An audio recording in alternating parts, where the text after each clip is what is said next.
Yo, I'm gonna wait till people pop in here to turn the AC off because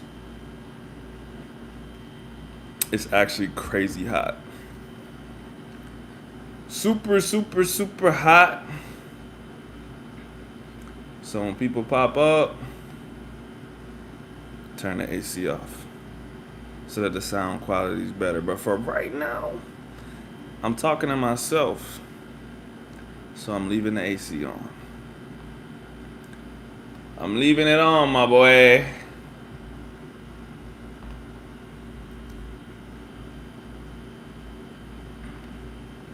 Pulling up my Google, pulling up the chat so that when people do come up in here, I can actually see what they're saying and respond. Last night got popping, but my battery was low. Tonight I got more battery, and plus, uh, I got this charger. I'll just disconnect from my mic if my battery gets to 1% and I'm still streaming. I'll just take the mic off and charge it a little bit. But it's a Friday. That's assuming people are not out partying and whatever else. We don't even know who's gonna pop up in here.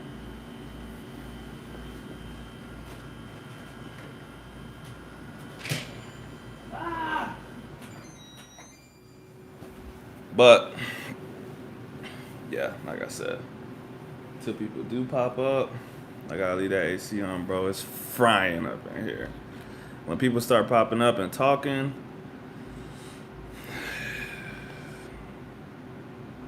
I might turn the AC off. Still, I don't know.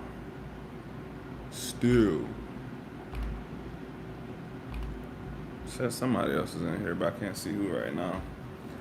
I don't know why, but the chat takes a little bit of extra time to update. So it'll tell me that there's 2 people, 3 people, 4 people in. But if I go to look at who it is, it doesn't actually tell me. So right now, extra person, you're a secret. I knew it was you.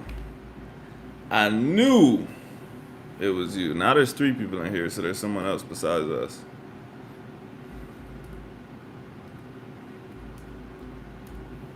What's up, G?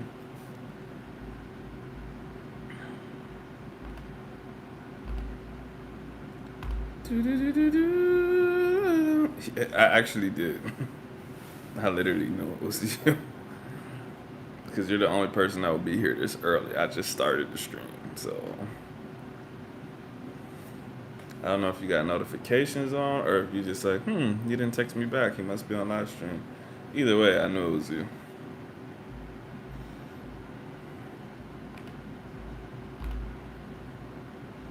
But I don't know who the other person is. Not yet.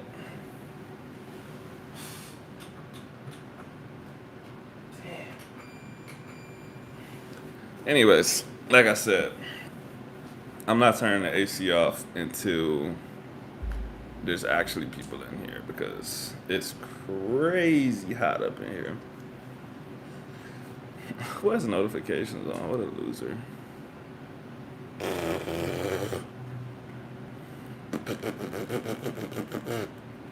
Yeah, number 3, who are you?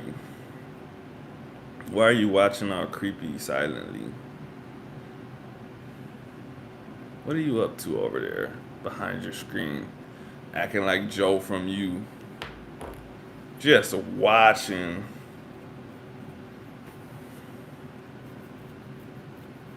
Guess they're not gonna tell us.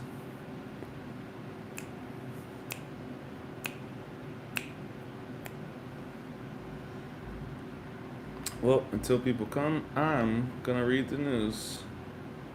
Oh, actually, do you wanna know something that I just learned? When I was talking to Will, I was telling him about, in Spanish, about how this lady had woke up out of a coma for after like 20 years, right? And me being the dumb person that I am, I said, una coma. And he was like, un coma. And I'm like, really? And then he went on to describe to me how la coma is the grammatical comma. You know, we say comma. And el coma is the state of a coma. So they use the word coma for a coma and a comma. So I learned that today.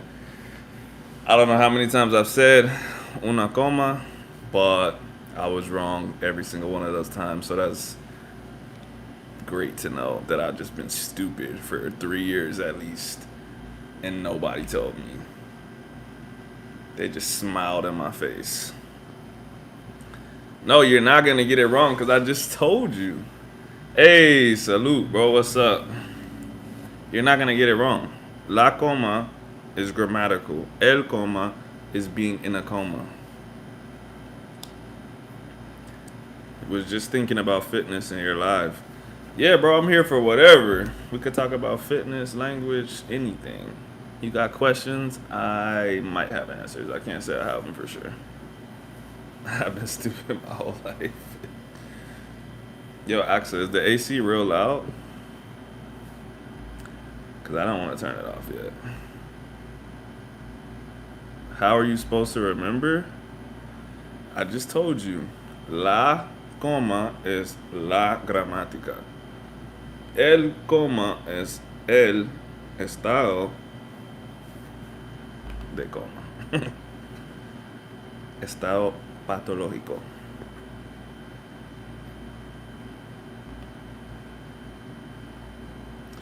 Looking for exercises to work on obliques. First, tell me why you want to work on your obliques. Why don't I get headphones? That's not going to stop the sound from going through the mic. It doesn't, no, it doesn't, the AC doesn't bother me. I'm asking, is it affecting the way that you hear me? Like, is it loud on the YouTube video? Or are you like, damn, I can't hear you because the AC is so loud? Oh, damn. Turn that off there. Shape them in a direction from love handles formation. If you're, yeah, no. You don't need oblique exercises then, because check this out. That's a muscle group, right? And it's the same thing as like your arms or anything else. When you work something out, if you are eating enough to grow, those are gonna grow too. Like I got real thick obliques because I squat heavy, deadlift heavy. I do lifts that these muscles are necessary for, so they grow when I grow. So what you need is a nutrition change, not oblique exercises. You about to make your obliques thick as shit. You can hear me fine, so I could turn the AC back on. Did you think it made a difference just now when I turned it off? Or are you like, wow, this quality's so much better? Or should I turn it back on? Ven a Colombia. Okay, my boy. Ahora mismo.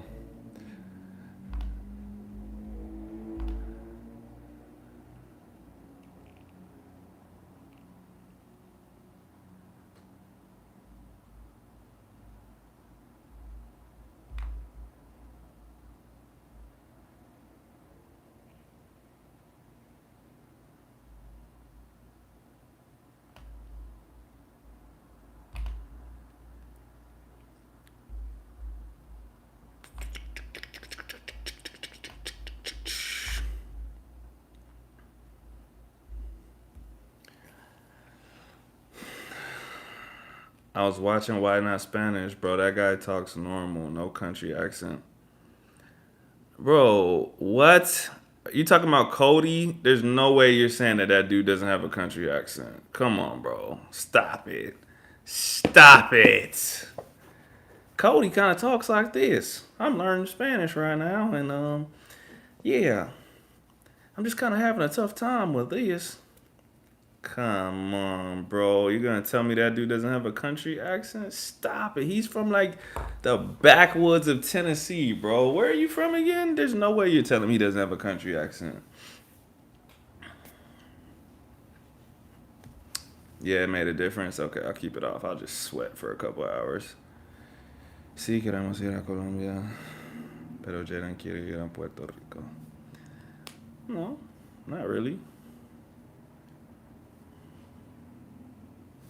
Not really. Not necessarily. Yo, actually, I was looking at jobs today in Colombia, actually, and I'm like, yeah, I'm gonna have to do the remote thing because I was looking at the pay. I was like, you're crazy. I was looking, cause the Colombian pesos are like, it looks high, so I'm like, let me see what this is in U.S. dollars, and I'm like, $300. What? $300. What? It was a month. I was like, yeah, no, no.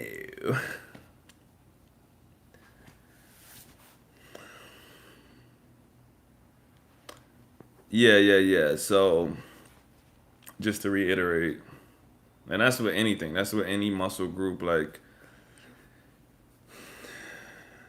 exercising muscles, eating in a caloric surplus is what makes you grow. If you don't want to grow, don't eat in a caloric surplus. But there's there's no such thing as spot reduction. So me exercising my abs doesn't make fat go away from my abs or anywhere else. And you can look at the world's strongest men or anyone like that like the heavyweights. They have the strongest abs, the strongest obliques, whatever. And that shit pokes out like this because it's a huge muscle. It's just like any of their other muscles. It's huge. So, yeah, just do some customer service job, even part time would be good. You're saying remote, do a customer service job because that's easy to bag. I mean, in reality, we already talked about this, but like, I have my online training stuff, which is enough money in Colombia. It's just, I would also like to have another job on top of that, so then we could be balling. But yeah, if you have a job and I have online training plus even like a part time anything, we're good in the hood. We're good. Speaking of which, not to put Will's business out there, but for his last semester, this dude has to pay, what was it in dollars? Almost $2,000. So he has until June 7th to come up with $2,000. And I was like, hey, bro. And so if he pays from June, anytime after June 7th to the end of June, there's like a 10% tax. And I was like, hey, bro, that's like my whole check. So I can't give you 2,000. But I was like, even still, like, he has like not even half of that money. And he was like, yeah, so I'm just working. I'm just blah, blah, trying to find out how I'm going to come up with that. And I'm like, I don't think you about to come up with that, bro. Like, that's a lot of money. But I'm not trying to be negative Nancy. I was like, hey, I get paid on the 10th. I'll give you a little bit, a couple hundred. I got to pay him anyways. So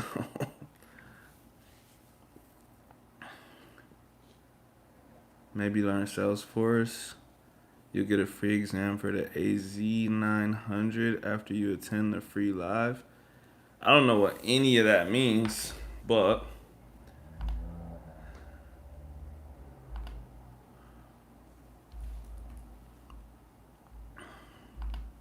let me look it up. Salesforce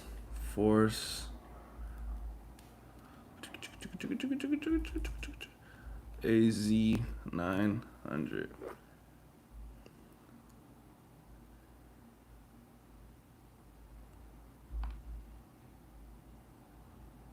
Oh, it's a Microsoft certification. Microsoft certification gives you a professional advantage by providing globally recognized industry endorsed evidence of mastering skills in digital and cloud businesses. Hmm.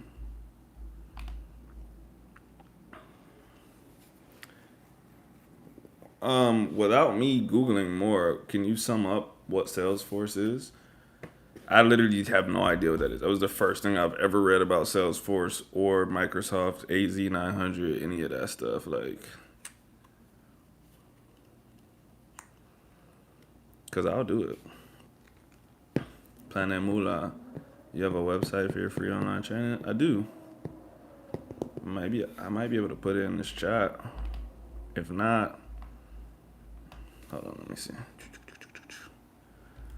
What I usually do is, so if people don't know me at all, then they will run into my website or they follow me on one of my social medias or they click on my online training link and they buy it and we start that way. But for instance, let's just take you for example.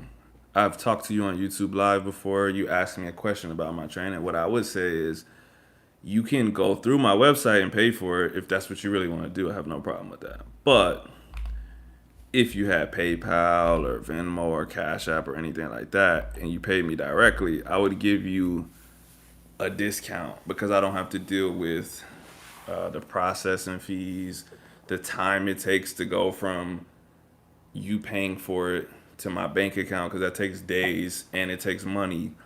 And then I have to pay taxes on it. Not that I wouldn't pay my taxes if you paid me on PayPal or something, but it's just like I said, I get it pretty much instantly. So I give people a little bit of a discount. And you can barter if you want. Not barter, haggle, sorry.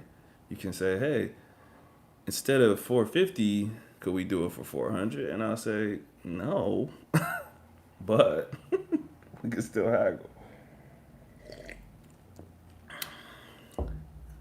So Salesforce is a customer relationship management tool. One sec. Yeah, actually, that is crazy. But here's the thing. Yeah, I am too lazy to haggle. You're right. Here's the thing. Stop. Don't ruin my business right now. Now people are going to take advantage of me. The thing is, when Will gets his degree, his income is going to like triple or quadruple. So it's worth it to have to struggle to come up with the money to pay for it right now. Because literally, just from having a degree, he gets to go from part time to full time. Even though he works like 60 hours a week right now, he doesn't work anymore once he has a degree, and he gets paid quadruple because that's just how Colombia works. Speaking of Colombia, where did dude go? The explorer, Derek. Bro said, "Ben a Colombia," and just dipped out. Said, "Way." It provides customer relationship management software and applications focused on sales, customer service, marketing automation, e-commerce.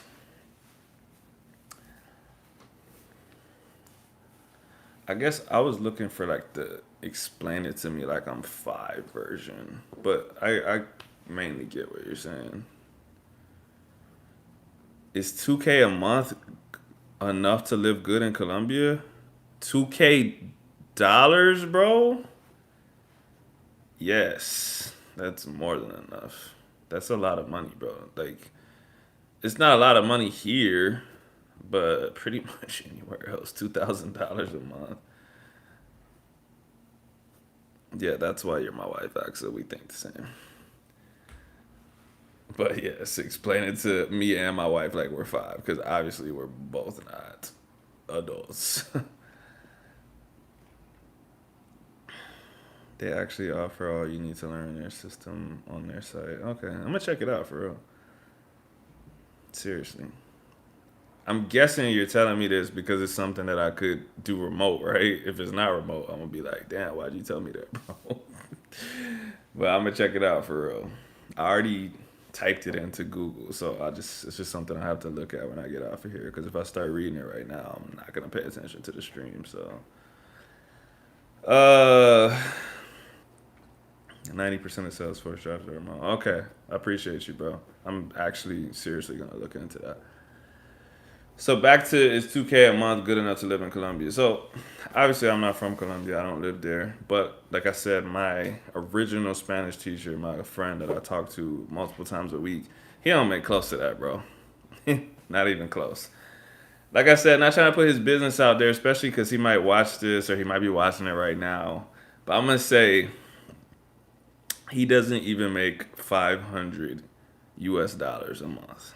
And that's just a fact. That's not me guessing. I know he doesn't. Me and the other people that I've recruited to learn Spanish from him, because obviously, like, they saw my progress and they're like, yo, I want to learn from that dude. So I got like 4 or 5 people right now that also learn from him because of me. Us paying him pays more than his full time job in Colombia. Like, just because the currency, the exchange. So, uh, yeah, 2K is enough. I want more than that, not because I'm greedy, but just because why not be as comfortable as possible? Obviously, like, there's a level, right? I don't want to be outrageously rich, but I don't want to like just have enough when I'm in another country. It's different when you live at home, and if an emergency happens, then whatever. But I wouldn't want to be somewhere else and be wondering like, am I gonna have enough? You know what I mean? I don't know if that makes sense, but yeah. So, and even with 2K a month here, that's low. Don't get me wrong. I'm not even gonna pretend like it's a lot, but everything is about how you're living. It's not so much about your income because you can. My wife, I told my wife about this dude on Twitter out here that had like I think he had like an $8 million house or something like that. This dude was making like $700,000 a year, but his mortgage was like $8,000 a month or something, and he got fired and he couldn't pay it because he literally didn't have the money. So yeah, if I had 700K a year, or just thinking about having 700K a year right now, I'm like, that's way, way, way, way, way more than enough until your mortgage is 8K. So it's all about like how you're living, and if you're living above your means, if you're living right there, if you're living under, whatever. So I'm sure 2K is enough if you live like you get 2K a month. If you find the most expensive house or Airbnb in Colombia and you pay more than, I don't know, however much a month, and you barely have any money left over, then maybe 2K won't be enough. So it just depends. We all have our own perspectives too. Living good is subjective. I don't know what kind of life you've lived. I grew up with money, so there's a lot of stuff that I won't do. There's a lot of places that I wouldn't live. Yeah, a lot of the Airbnbs were 500 a month. But also, don't listen to my wife because yesterday I was telling her about this rapper in Puerto Rico that died that I like. He got killed. And I told her the area, and she was like, "Oh, that's where I was looking at Airbnbs, bro. Worst part of Puerto Rico ever. Like, it's literally the most hood part. It's where all the rappers come from." And I'm like, "Why? Why were you looking at Airbnbs there?" So that's uh, that's what my wife does. She gets the worst Airbnbs of all time. I was thinking of Mexico City, but that place is probably more expensive than Medellin. Yeah, but everything has its pros and cons. Like the thing, like definitely Colombia is cheaper than Mexico, just period. But you're also further away. You're also further away. And yeah, I was gonna say, well, so she's gonna say Mexico City is more dangerous because she's been there and she knows more about it. But if you look at like crime waves, increases in crime, like Medellin is getting kind of hot, bro, because people know that's where all the tourists are going. That's where tourists know. Everybody knows Medellin. Like if you say Colombia and people know what that is, Medellin, Bogota. that's the first two things people think about. So when they think about moving there, they're like, I'm gonna go there. I'm gonna blah blah blah. And so, man, I've been seeing TikToks and like they say Medellin is like a tourist hotspot, bro. Like they got people complaining like we don't want gringos here. Like people are only speaking English in Medellin. Like we don't even know English and stuff like that. So I heard the same thing about Mexico City too, though. I saw a TikTok like yesterday where the dude was like acting out a situation that happened to him, and he said basically he went into a restaurant to get seated, and the what is it called? The waiter was like being super. He was speaking only in English, and he was Mexican. And then he was just like, "Oh, like I don't speak English, I only speak Spanish." And he was like, "Oh, so you don't have U.S. dollars then, so you won't be able to give me a good tip." And so then he started being rude, and he didn't come back to the table, and blah blah blah. And then he said he saw him attend some Americans, and he was like, "Oh my God, you're so welcome here," and blah blah blah. Because even we're talking about currency, a $10 tip. I'm not gonna say it's nothing to me, but I be leaving $10 tips. How much is $10 in Mexico City? How much is $10 in Colombia? Whereas someone that is Mexican that lives in Mexico City, they're probably not gonna give a 10 US dollar tip. So of course you're gonna treat. I'm not gonna say of course it shouldn't be like that, but like the person that has the opportunity to give you more money more easily, you're probably gonna wanna do stuff for them more. So that's causing some resentment. But yeah, definitely research the area that you're staying. You already told me you wanted to go to Venezuela, so we can't trust your research. If you want me to help you research, bro, let me know, cause mm-mm, mm-mm.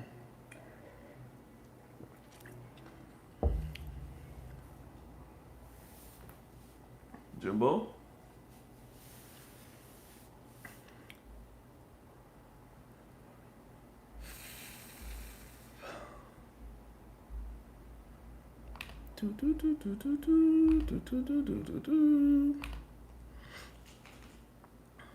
I'm just fucking with you, by the way, Planet Mulan. It was funny that you wanted to go to Venezuela. You know you want to go to Venezuela too, don't I? Bro, I don't. I have no desire to go to Venezuela. Like the waterfall you told me about was beautiful, bro. I saw the pictures, but as far as me actually going, mm, I do not want to be worried about getting kidnapped. I'm a very paranoid person. I'm not an anxious person. I won't get freaked out. I just be like, bro, I don't want to be here. Like, we're one step away from getting kidnapped, held for ransom, murdered. Exactly. I don't even want to go to the hood in Washington. I'm just not that guy, bro. Like, there's other places I can go that I'm probably not gonna get kidnapped in. So why would I go somewhere with a high chance of me getting kidnapped?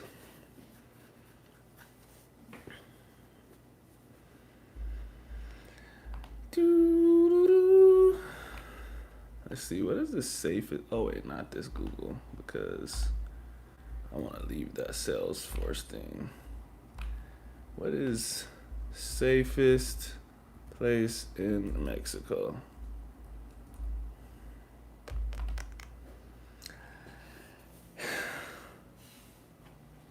Oh, Merida. I heard that.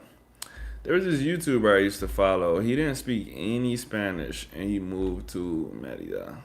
And he used to actually show my wife. I think this was like when we first met. He would like go get his hair braided and like he would go to businesses and they didn't speak English because it's like a small town, but it's a hella cheap town in Mexico. And he would just be trying to communicate and they'd just be like, bro, what are you saying? And he would have to pull out his Google Translate and stuff. And I remember the funniest thing when I realized that he really just knew like no Spanish was like, he was like, oh, that's your son? He's like, that's your son right there? He was like, what's his name? And the dude just like, Mijo? And the dude was like, oh, Mijo? He was like, nice to meet you, Mijo. And I was like, damn, like, this dude knows zero Spanish. And he was out there, bro. He was living in Merida, Mexico, like with no Spanish. So that lets you know that it's safe right there. And that's probably why it's number one on his list of 27 safest places to stay in Mexico. And I knew it was safe because he recommended that people didn't go there. He was like, man, this town's boring, man. And he was like, if you're a single dude and you looking for fine girls and you looking to go to the club and turn up, don't come here, man. He was like, this is somewhere you would go if you was like old and married and you just want to live like a boring life, walking outside, going to the grocery store and stuff. I'm like, that's where I want to be at. And he said it was mad cheap too, like dirt cheap. So, what guy am I talking about?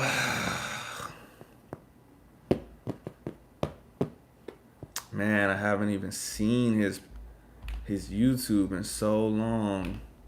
I'm gonna have to hold on. I'm gonna have to do some digging. If you don't know this about me, I'm a super obsessive person when I start looking for something. My wife probably just sighed because she knows that you just sent me on a chase. All I know is that he was a black YouTuber. Um, and he was from Baltimore. He was an overweight dude that had lost a lot of weight. And SPK lifestyle. I'm glad you just saved me, man. I was about to just, man, I was about to be fucking searching for hours, bro. See, Planet Moolah, we're not so different, bro. I'm telling you, I will be on my phone for hours just going, bro, until I find it. I will find it 5 hours later. No one else even knows what I'm talking about anymore. I'm like, here it goes. Here it goes right here, y'all.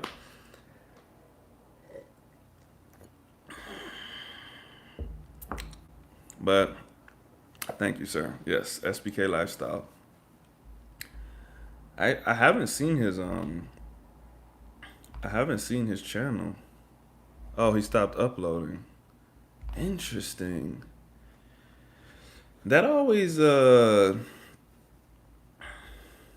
always gets my attention, man. When people that make their money from YouTube, when they're known for traveling, when they're known for that, when they just stop, I'm like, what happened, bro? Are you alive? Did something happen where you can't YouTube anymore? Did things go wrong? Are you in jail? And so even right now, when I type his profile in, it doesn't come up actually. It's like it's a bunch of people that did videos with him. The Baltimore guys, Ken Ganda, they did a video with him that says, "Here's the real reason why African Americans are moving to Africa." Oh yeah, so I remember he moved to yeah, he moved to somewhere in Africa. Maybe he's just enjoying his life. Maybe his life is so good that he just said, "Who cares about YouTube?" Um, but to answer your question, Planet Mula, he moved to Merida because originally he was from Baltimore, Maryland. And from what I remember, and it's been years, so if I'm wrong, John, you can step in and tell me I'm wrong. What I remember him saying from a video that he made, like why he feels safer in Merida than he felt in Baltimore, he said America is actually like pretty dangerous and it's expensive. Like all you're doing is working to live basically, and you're in danger. And he's like, so I could move somewhere else and I might be in danger. He's like, but I can enjoy my life, and he's like, it's not any more dangerous than Baltimore, Maryland, which is 100% true. Baltimore is crazy, bro. So maybe if you're from a good place, it wouldn't make so much sense to move. But he was definitely in less danger in Merida than he was in Baltimore, bro. I would 100% rather live in Mexico than Baltimore, Maryland. No disrespect if you're from Baltimore in this chat. But overall, I just remember him saying that. And I know he was like a self improvement guy. He was big on working out. He was big on just like leveling up in general. So I think that was part of it too. Just wanted to do something different. Um, but yeah, I remember he had a long video, 10, 15, 20 minutes, something like that, about the discrimination he felt like he faced in America. And I say felt because that's tough to be objective about, and I really don't want to argue about it. But like, if you feel like you're being discriminated against, okay, like I can say that you feel like you're being discriminated against. Then that's what he felt like, and he felt like he was being discriminated against less there. He did. He was honest, and he would be like, "There's some things that happened here, and blah blah blah."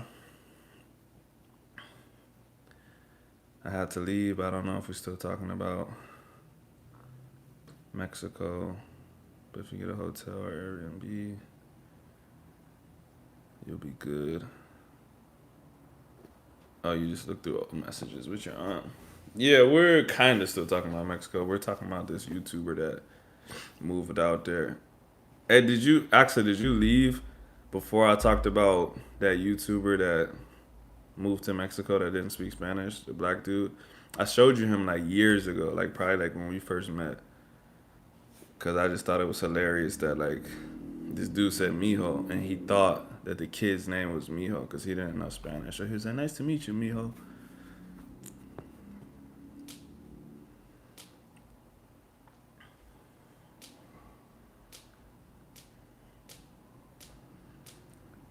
But yeah, I'm pretty sure he moved to Uganda.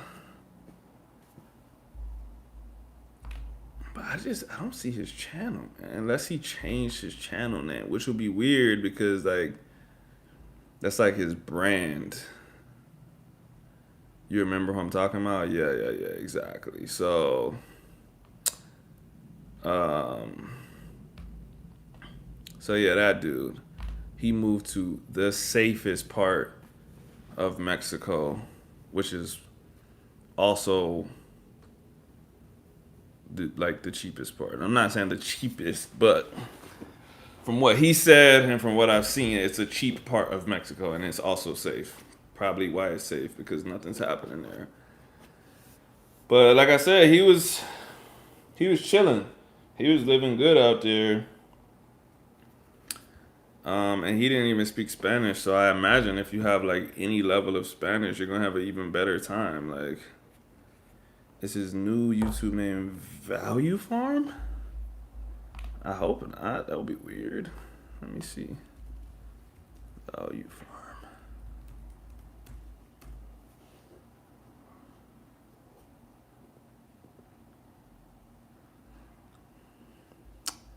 No. Let me see. Nah. Nah. If you type in SPK lifestyle, you'll see him in a bunch of interviews. He was I think, a pretty popular YouTuber. I think his name was actually like Jay. Maybe I don't remember his name, but I think it was. I think because he's like I remember on Instagram I followed him, and it was like JSPK Fitness or something. So SPK, which I don't remember what it stands for, is like his brand. And so lifestyle is like when he's traveling, fitness is for his fitness stuff, but it's all based around SPK. Um, but yeah, if you type SPK lifestyle in or JSPK or whatever, you're gonna see his face, and he's got like a pretty distinct face, like he's recognizable. He's a pretty in shape dude. Um, and you'll know. But yeah, all of his videos, like all of this stuff, 1 year ago, 2 years ago, I feel like something had to happen to him, man. And I don't know if it was bad or what, but you never know, man. When you're walking around doing these vlogs, which I think is kind of stupid, by the way. There's always um, there's always a chance things can go wrong. There was another dude that I watched occasionally, and he would do like hood vlogs. He would go to Dominican Republic, Atlanta, Miami, all these places. But anyways, when he went to the Dominican Republic, he ended up going to jail, bro, for something. Like the mayor of the Dominican Republic, like locked him up for something and like accused him of sex trafficking or something. I don't know how much of it was true or not. According to him, it wasn't true. He got like banned from the Dominican Republic. He got out and he was like, "Man, they tried to lie on me and say that I touched little girls or something like that," which might have been true. I don't know. But like I said, when you're walking around somewhere that you're not from, on a camera, everyone's seeing you do this, bro. Like that's attracting a lot of attention. So I just wouldn't be surprised if something happened to him. But chilling back, listening to some Tego. We'll catch the replay. All right, bro. Thanks for dropping in, bro. We'll see you next time. I'm gonna look up that Salesforce stuff.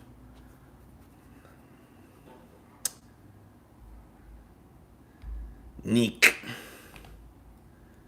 Buenas. Buenas tardes. He sounds like an interesting guy.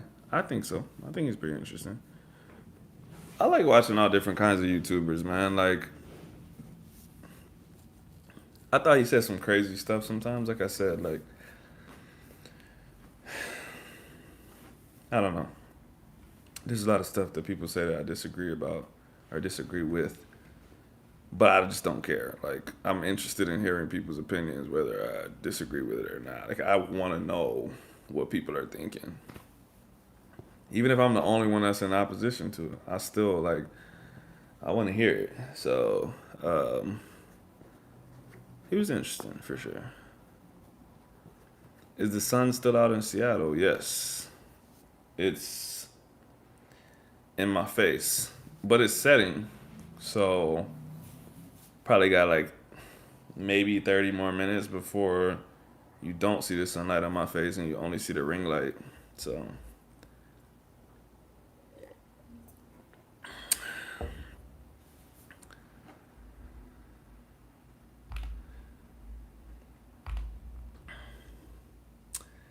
Neek, you need to speak.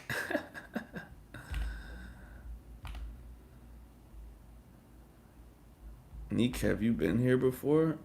Or is this your first time in the live? I don't recognize that name.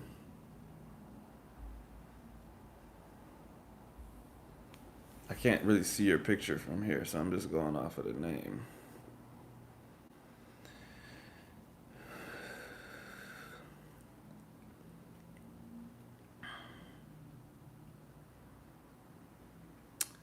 But yeah, I watched some of those channels you recommended. Good. I can come up with some more. What was your name before? I'm pretty sure I know who you are, but I can't see, bro. My visions. I'm basically an old man. If you're who I think you are, then you lived in Tijuana, and you. Oh, okay, okay, okay. All right, all right. I thought so, but I was like, let me make sure before I start talking to him like I know him. People that do vlogs in certain areas make me nervous. Not to vilify people, but some people are hungry out here. Yeah, 100%, man. You know what? There's a South African dude that lives in Colombia, Kurt Kaz. Kurt Kaz, I don't know how to say his name. I like that dude's YouTube, man, but he's just so dangerous, bro. Like, he was in Guayaquil, like, he was in Cali, Colombia, just walking around with his camera out. Everyone's like, hey, bro, you should put that camera up because they might rob you and kill you. And he's like, thanks. And he just keeps walking around. And I'm like, I get it, bro. Like, easy views, but like the one day it goes wrong could be the one day that it's over forever, bro. It's just, I just don't get it. I'm not doing that shit. Rolando Sanchez, what's your favorite regional Mexican accent?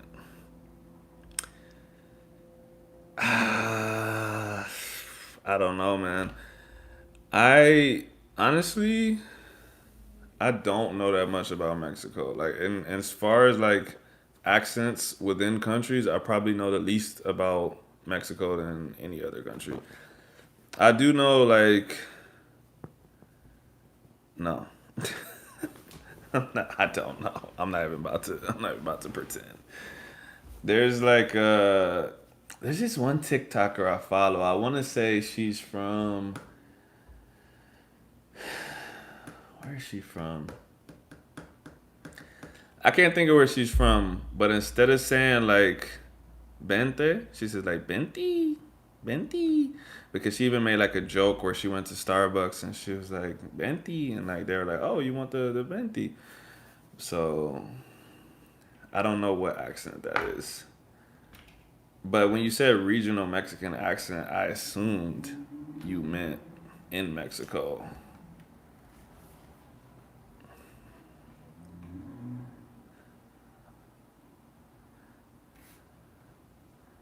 I'm Chicano. I have a Frankenstein accent. What is that, bro? I don't know enough about that to know what a Frankenstein accent is. Look, I'm from Texas, and I grew up with hella Mexicans, and then I lived in San Antonio too. So I know, like, I don't know any different names for accents and shit, but I've heard a lot of different Mexicans in America speak, especially like people that moved in from Cali and stuff. They talk different than the ones that were in San Antonio, but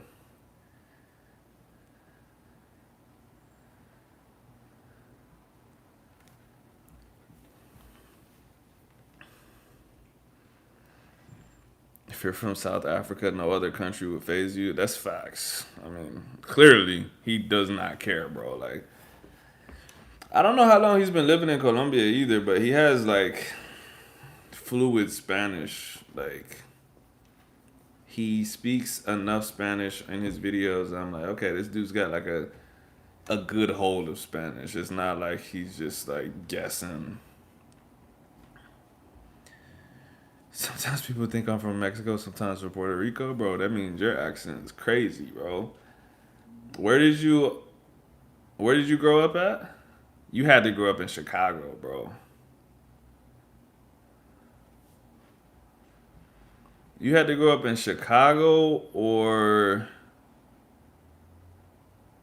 somewhere on the East Coast if people confuse you for Mexican and Puerto Rican. Because if you was from Cali, you wouldn't that mistake wouldn't happen. Or Texas, you would have to be somewhere where they were mixing like that. Because bro, let me tell you, where I grew up at, Mexicans, Puerto Ricans, straight up beef, bro. So there would never be no mistakes.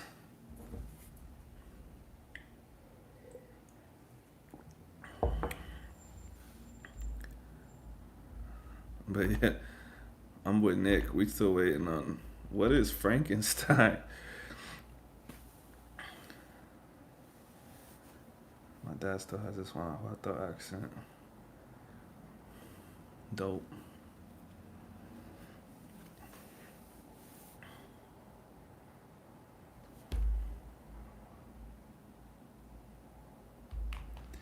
I just want to know what a Frankenstein accent is. You know, I'm about to Google this shit until you come back.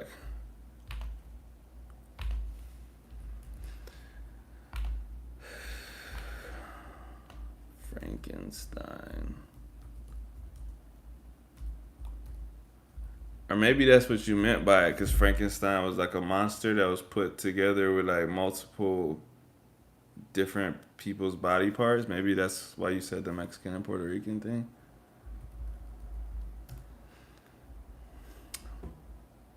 But I might be giving you too much credit, because that would have been a hella good reference, bro.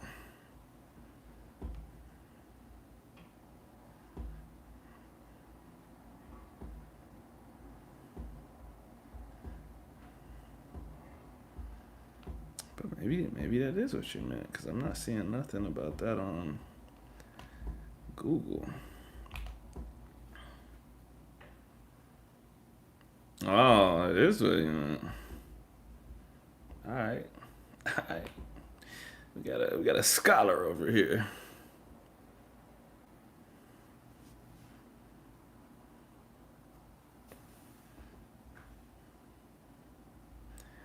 Interesting. Was I able to make the video with the song that you requested? I have not made it yet, but I did listen to the song, and it's crazy. I can't believe you listened to that,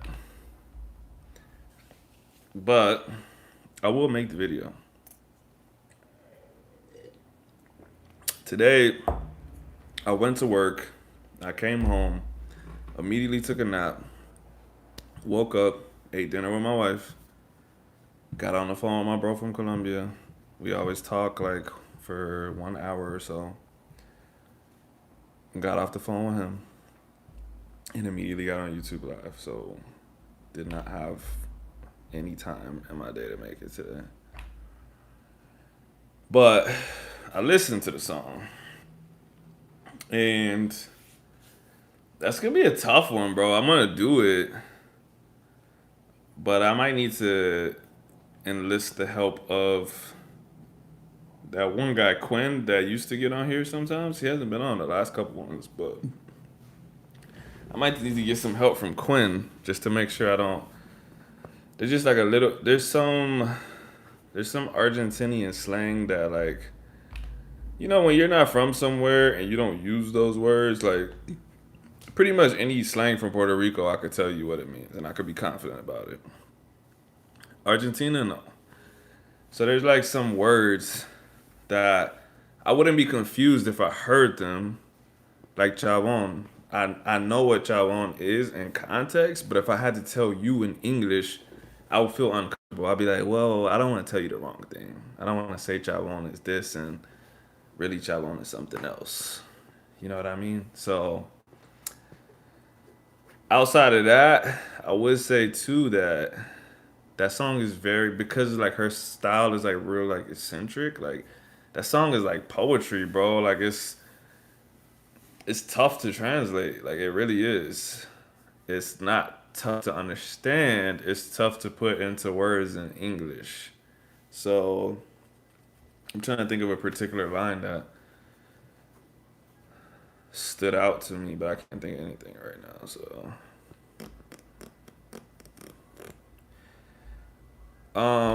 Planet Mula, did I ask you, do you understand El Voceo? Do you know what El Voceo is? Do you know how to use vos instead of like tu or usted? Because if you don't, that's another layer on top of that.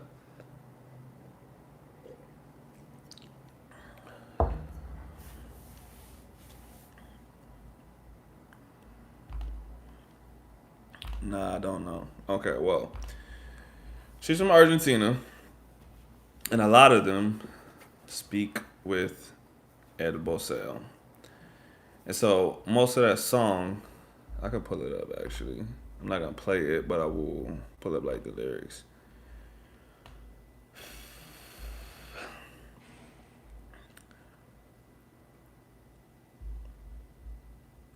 Okay, so I'm not gonna do like a full breakdown, but I'm just gonna go to the parts where I see vos or like a conjugation that goes with voceo, right? So right here, she says, nunca te dijo flaco, quédate conmigo. She says, fuiste vos, right? So if you weren't from a place that used el voceo, it's tú instead of vos, right? Fuiste tú. Or tú fuiste, depending on how you want to say it. But she's going to say vos because vos is the word that they use instead of tú. It's just like using usted, right? And so sometimes, like those conjugations in the past, they don't change. It's pretty much only the present tense, actually. Vos with an S. Vos with a Z is voice. Yes, vos. So she says, fuiste vos solo no más. Like you just left. Because she didn't tell him to stay. He just left. And so later on, she says, Hold on, I gotta scroll down. Oops, I went to a different song. How did that happen? Oh, I clicked next. That's why. So later on, she says, quieres que me quede allá afuera. So I'm saying regular, a regular Spanish speaker that's using tú would say quieres, right? But she's gonna say quieres. People, let me try to explain this the best way I can. My friend from Colombia that taught me how to speak Spanish, he uses el voceo. So to me, it's not that difficult, especially because actually the word changes less. So the original word is querer, right? And if I want to say you want or you love, it's queres. It's just, you literally just change the R to a S. Versus if you're using tú, you have to say quieres, right? So that's actually a big change. But if you learn it that way, if you learn quieres, then thinking of quieres is just different. So that's vos. Let me think of some other ones that change. I need to think of some irregular verbs. Basically, so all the irregular verbs that you know, they're not gonna be irregular in vos. Like, I can't do accent marks on the computer, but let me think. Send me a regular verb. Send me something that changes a lot when you do the command form or like second person or whatever. Just something that um that changes a lot. I don't really feel like thinking right now, so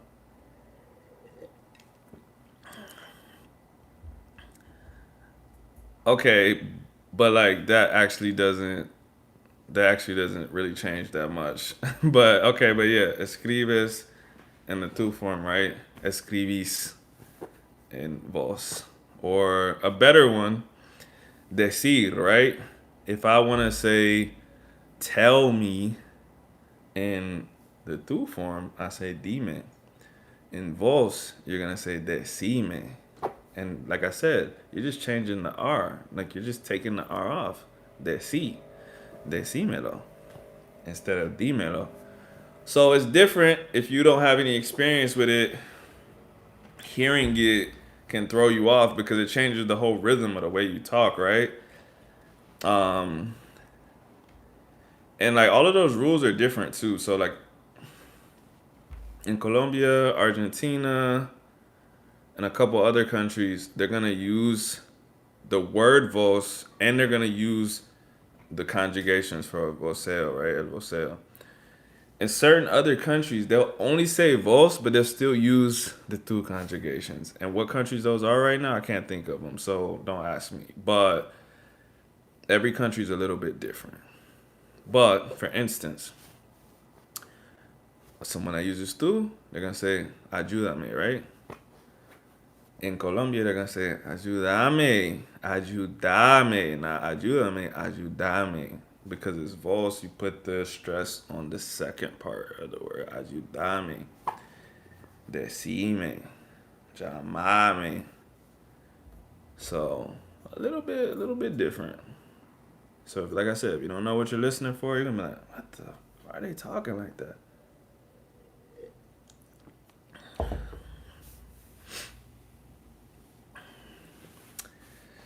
Did you know that usted is a simplified form of vuestra merced? Then it was simplified to usted, and now usted. Yes, I actually did know that because I'm kind of a nerd. I don't know that much about English grammar actually, so weirdly enough, I know a lot more about Spanish grammar than I do about English grammar. But part of that is like I was just telling him, the person that taught me Spanish speaks with El Voceo. And so I was just confused about a lot of stuff, especially when I would hear other people talk. They say stuff so differently. So I'm like, bro, why they talk like that here? And then they talk totally different over here. And so I was always looking that stuff up. Like, well, where did it come from? Like, Why is it so different? Why is there three different forms of this shit? Are you talking to the same person? So yes, along that same line, um, man, I was gonna tell you something. I just totally forgot it. Let me think. It has something to do with has something to do with the informal we. Like it's related to kings though. So along that same kind of stuff. It's the same thing in English too. Both of them got it from Romans. They would say we're going to do this. The king would say we're going to do this to make the people feel like they were closer to him, but it's just like you're going to do that. So like I'm trying to give an example in English. My mind is like blank, bro. But like okay, I'm a personal trainer. I'm a strength coach, right?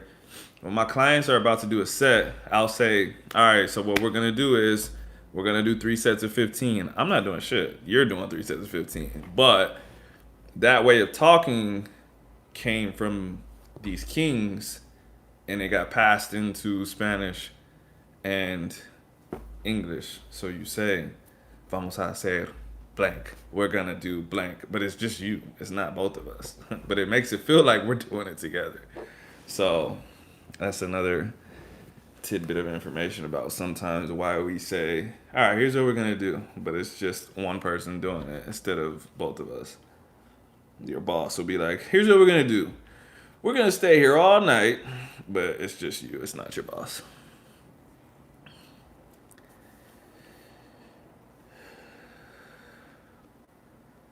When you say what color is your car, why is it de qué color? Why the day? That's one of those things that's difficult to answer. Certain things you get so low in level that you're just like, that's just the structure of the language. Like you could say in English, why do we have to ask what color is your car? Why can't we say color car? It's just like because you have to. Like we have to say what to let people know we're asking what color, which color, whatever, however you want to say it. So once you get like so low in structure, I'm sure someone could explain it, but someone that isn't a grammar professor is probably gonna have a tough time explaining it to you like me. Like why? I don't know to be honest because we're speaking about colors and you're saying of what color is it? To be honest, I might not say that. What I might say is quad, right? Because quad covers a lot. But even that, how important is it to use usted in real life conversations? Depends on where you're at.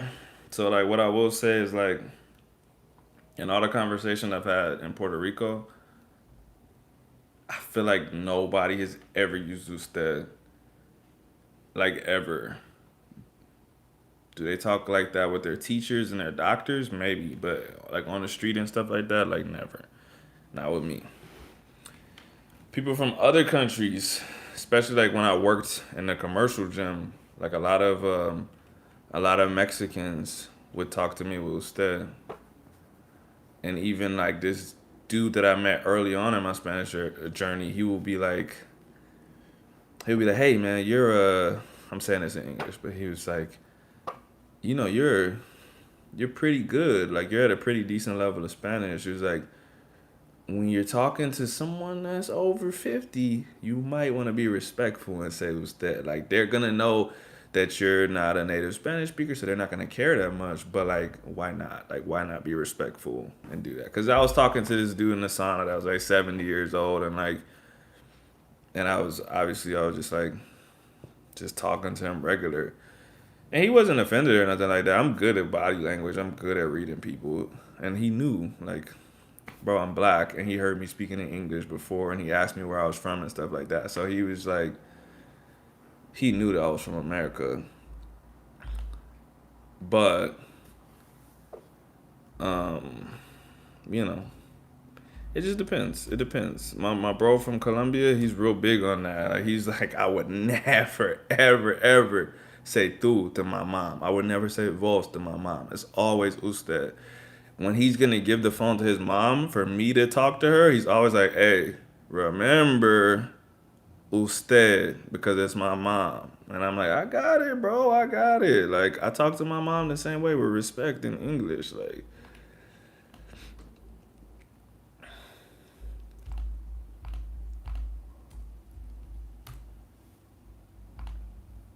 Axa says, Tihihi usted.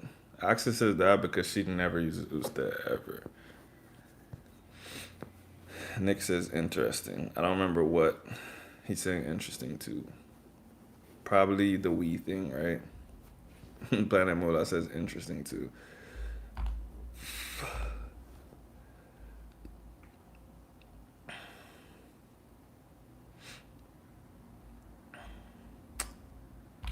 Well, yeah, it's all interesting, man. But I think I probably said this before. I wouldn't put too much thought into any of that stuff. What's more important is speaking. You pick up all of that stuff along the way. Like I said, if you're at a level where you're asking, should you use usted? Should you use this? People that you're talking to are gonna know that you're not at a super high level, and they're not gonna be like, "Oh my God, I can't believe you didn't use usted." Like if a if a little kid that was learning English said what to my mom, I wouldn't be like, "Hey, you don't say what to my mom." I'll be like, "Bro, it's a second language. Like it's whatever."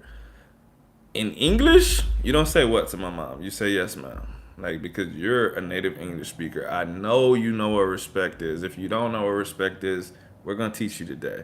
If my mom says something to you, you say yes, ma'am, or you say whatever, but you don't say what. You know what I mean? So it's the same kind of thing. Like a lot of Spanish speakers find que rude, or sometimes they find como rude too. And so if you're learning Spanish, nobody's gonna be like, I can't believe you just said that. Like, bro, they know that you're learning, so don't think about it too much. Just talk, bro. I used to work at a call center. Callers would say that they would feel disrespected by my Puerto Rican coworker because he would address them as too. See, there you go. That's culture difference. Like I said, in Puerto Rico, nobody I never heard one person ever use usted like to anybody. Young people talking to old people, young people talking to young people talking to me, people talking to people. But I've heard a lot of Mexicans use usted. Mexicans also say Monday. So just a totally different culture because nobody else says Monday except Mexicans. I hear Monday, I'm like, Mexicans. Automatically know there's Mexicans in the area. I said, who said Monday? There's Mexicans around. So just different. Just different. Also, I got a few friends from different places in Colombia. This one lady, she I would say that we're friends. She still talks to me with usted. And I've even said like, yo, why do you talk to me with usted? Like, why do you do that? And she's like, I talk to everybody with usted. If I didn't talk to you with usted, like it would be like disrespectful. That's how she feels about it. So like, do is something that she uses for people that she doesn't know. And like, if she respects you, it's a usted thing. She speaks with usted to her parents, to her friends, to whoever. Sometimes she does say through like just I feel like she does it just to make me feel more comfortable because like at first she would only like it was like only usted and I'm like bro can you stop messaging me in usted I feel mad uncomfortable so different cultures man know where you're going know how the people talk do what they do You can't really go wrong with that. Like I said, even with us in English, black, white, Hispanic, whatever, South, North, we all have different cultures. And you just have to know where you're at. Like I said, you wouldn't come into my parents' house and say what and huh and cuss. You can't do that in my house. Like you have to say yes ma'am, yes sir, no ma'am, no sir. It doesn't matter how old you are. If you're not older than my parents, no ma'am, yes ma'am. That's it.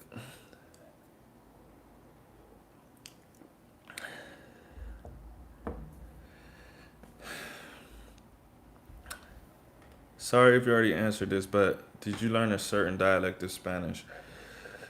Uh, yes and no.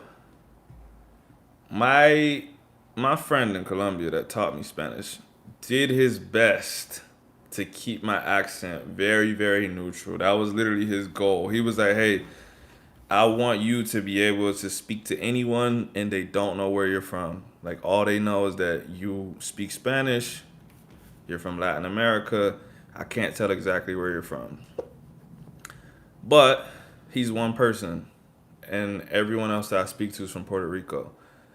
So automatically when people talking to me, they're like, "What part of Puerto Rico are you from?" And I'm like, "Oh, I'm not from Puerto Rico." And they're like, what part of Puerto Rico are your parents from?" And I'm like, "Oh no, my parents are not from Puerto Rico." So basically, I did not learn a Puerto Rican dialect of Spanish. What in the hell was that? Did y'all see something just fly across the screen?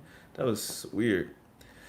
Uh, I didn't learn a dialect of Puerto Rican Spanish, but just it would be like if you lived in Kentucky, you would just sound like you were from Kentucky. So what it sounds like is that I speak to people from Puerto Rico. That's what it sounds like. So honestly though, I will say this. Whenever I get on the phone with like when he puts people like his friends on and stuff like that, they'll be like, "Oh wow, like this dude sounds like he's from here." I don't actually sound Colombian, but I think they're just expecting to hear like some American voice and like they just hear something like slightly Caribbean and they're like, "Oh, he sounds like he's from the coast of Colombia." I don't know.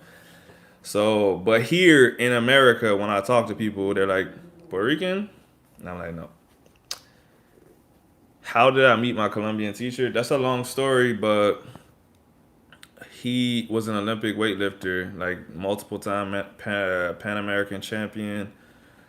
He could have been an Olympian, but he hurt his knee like two times, like both before 2012 and the 2016 Olympics. And we actually followed each other because of lifting. And neither one of us could speak the other language. So we would like meet in the middle and send sentences in half and half because I took like Spanish in high school. So I could understand like certain stuff that he would message me, but then the rest I would just put in like Google Translate and stuff. And I'm like, I'm pretty sure that's what he's trying to say. So I would do the same thing. He has a level of English that's high enough to where if I say something real basic, he can understand. So if I'm like, "Yo, good lift," or like, "Wow, you're really strong," he can understand that. It's just like if I start speaking slang or like if I just say something, uh, I don't know, like higher level, he's gonna struggle with it. So it started like that, and then right when the pandemic happened, I we were getting stimulus checks, we were getting unemployment, blah blah blah. And I asked him how they were doing over there, and he was like, "Yeah, no, that's cool that y'all are getting stuff. The government gives us zero." And they were locked up. And I'm like, "Well, like, how are you surviving?" And he's like, "We'll make it." And I'm like, "What the?" So that's when I came up with the idea. I'm like, "Hey, like, what if we get on Skype? We talk a couple times a week, and I pay you." And like, bro, like, I don't want to say what he offered me because just in case one of y'all takes lessons with him, I don't want you to be like, "Well, you gave him this 3 years ago," like, because his price is up now. But the price that he offered me, I'm like, "This is a joke." but their currency is different. So I'm like, no, I gotta pay you this minimum. I gotta pay you this. And that's when he started to realize, like, I can get bank. Like, I can get bank off of teaching people Spanish. And I would tell, even when I would bring him people, he would be like, what should I charge him? And I'm like, bro, minimum 15 an hour.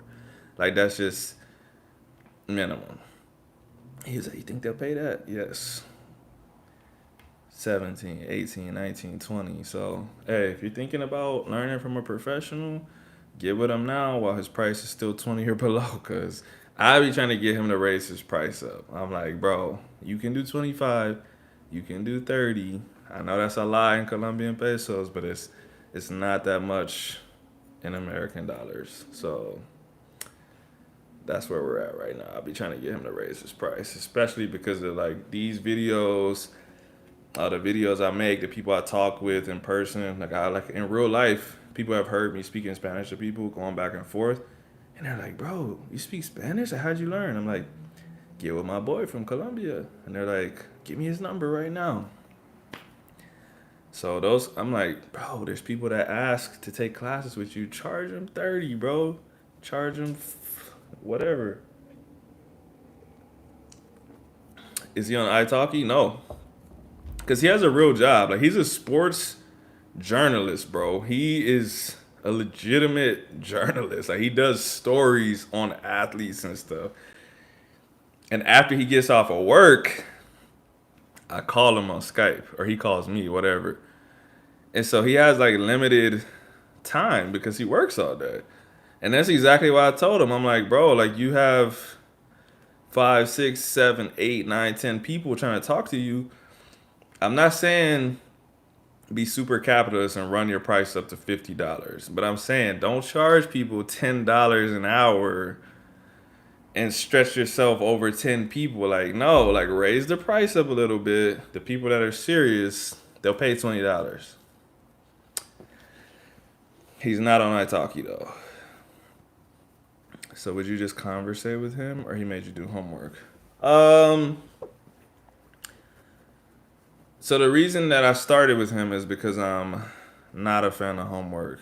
Yeah, like Axa just said, no, just Skype. Like I there was one point in time I want to say before I got with him that I like bought a workbook. I think it's still over here on the shelf somewhere. I did like one chapter and I'm like, this is dumb, bro. This is just like what I was doing in school. Like I'm not gonna learn. Like I'm not gonna be able to talk. Like this is not it.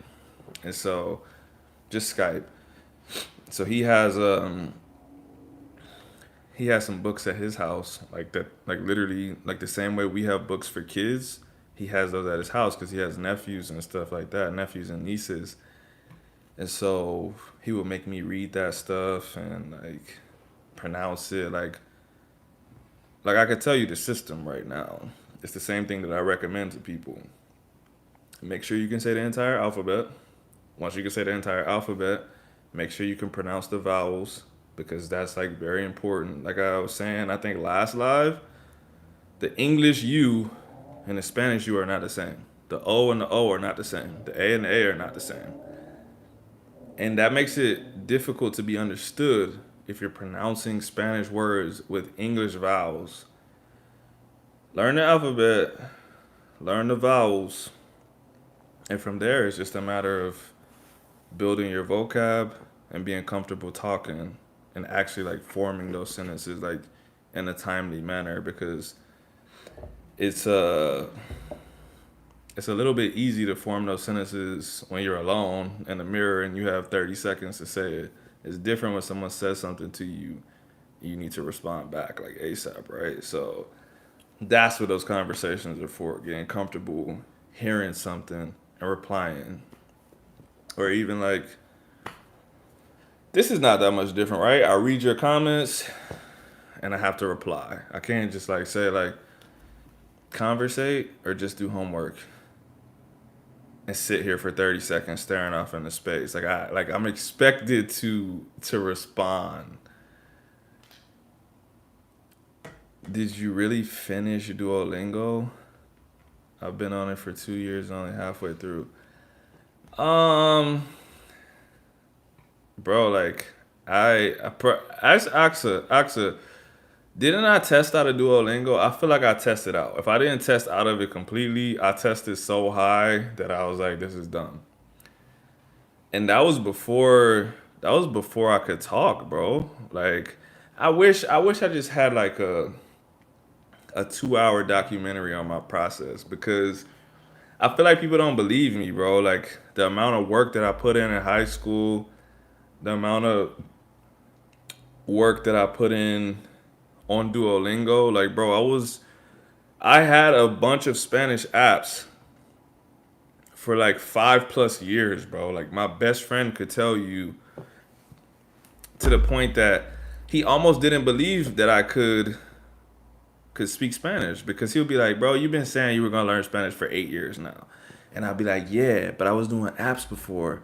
Now I'm talking, and I could really talk, bro." And he's just like, "Right, right, right, right, right." And my parents were the same way. Like it was like they didn't believe me, bro, because I was doing the apps for so long, and I couldn't, like I couldn't talk. So I could do anything on paper. I could read whatever. I could read a news article and be like, yeah, this is just saying this. If you wanted me to hear something and respond to someone, totally different story. So I wish I had a camera back then and you could see how much I could do on an app and couldn't talk. And then I started talking and I was like, why did I ever do anything on the app, bro? $20 isn't even crazy compared to italki prices. No, it's really not. The professional tutors are like 30 plus. And Axa knows because she's seen what I've done. But Will is very professional with his work. Like I'm not gonna say a perfectionist, but he's not gonna let you get away with a shitty accent. Like, like we used to like, bro. I used to say a word because I'm from Texas, right? So like instead of here, I say here. And so the single R and the double R was like a big struggle for me in the beginning. And I like he would make me repeat a word like literally, I'm not even joking, bro, like 50 times, bro. Because like okay, for instance, ahora and ahorra, right? Two different words. Ahorra is to save. Like that means like he saved money or instead whatever. Ahorrar. And ahora. I would say ahorra, but I was saying like ahora. And he would be like, no, repeat it, say it again. And I'd be like, ahora? No, say it again. Bro, 50 times in a row. He would say it, I would say it back. And he'd be like, no, say it again. He would say it, I would say it back. I'm not joking, bro. 30, 40, 50 times until I said it right. He'll be like, that's it. And I'd be like, what the? I just said the same thing I've been saying. We'll do it 50 more times, bro.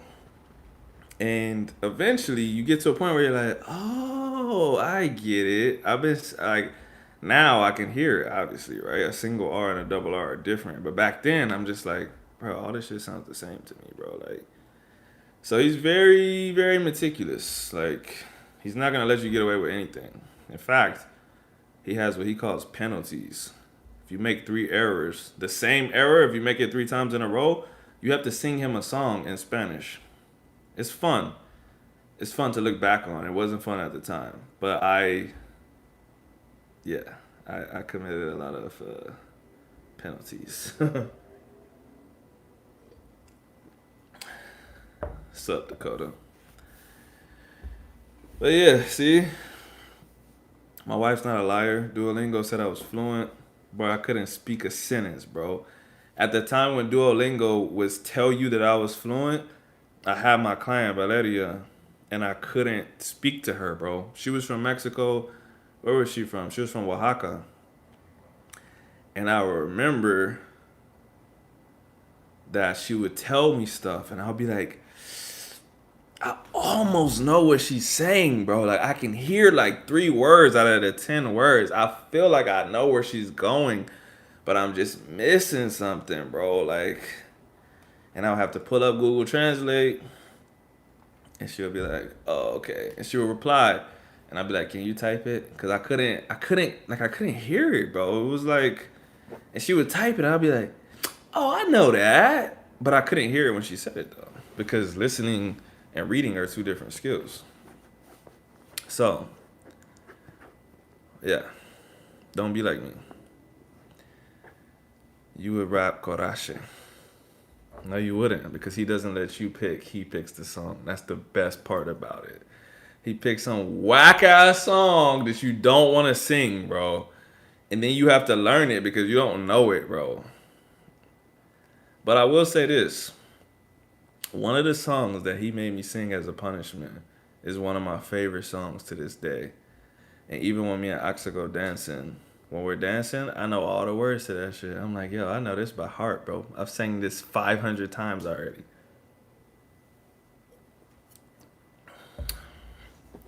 At least 500 times.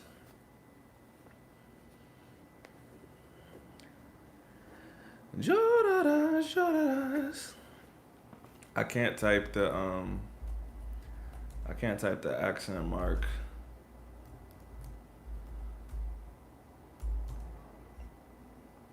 Actually, I can't type anything on this. So you just gotta take it for what it is. Llorarás. Llorarás y llorarás. Sin alguien que te consuele. Así te darás de cuenta. Not crying, you will cry. It's a song about heartbreak. Matter of fact, since you're the only one really replying right now, I'll take you through that song. I'm not gonna sing it all, but it's a good lesson on. It was one of those things that when I sang it, I didn't understand it, and later on, I was like, I see how the subjunctive works now. I wish you would rap Everybody Likes Me. It's Everybody Loves Me, bro. Everybody really loves me. Everybody really loves me. Nah, bro, my rapping days are over. Okay, Planet Moolah, you ready for this? I'm gonna just take you through just a little bit of it. And I'll tell you, the very first line is in, like, there's a part of the subjunctive in it. And I couldn't figure it out at the time. Like I said, this is when I first started learning Spanish. He handed me the punishment. He's like, yo, by Friday, I want you to know this. I'm playing the song. I want you to sing along with it. So I'm reading this. I'm listening to it.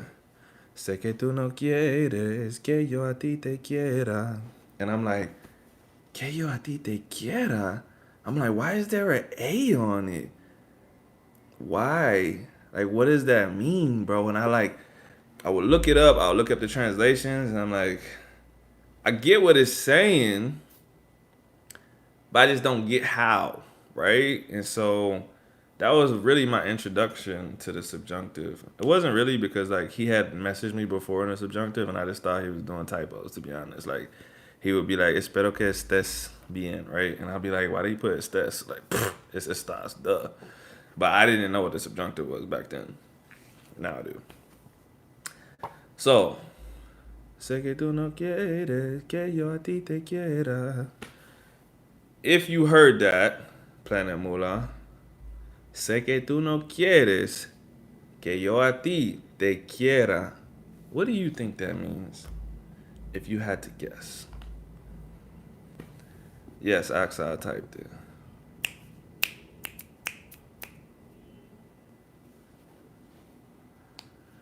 Peso Pluma. You know what's funny? Rolando. I don't know if you actually pronounce your name like that or if you just say Rolando, but we're gonna say Rolando. I like Peso Pluma. My wife, who is Mexican, does not like Peso Pluma. But I listen to Banda, bro. Seriously. One of my favorite songs is a Banda song.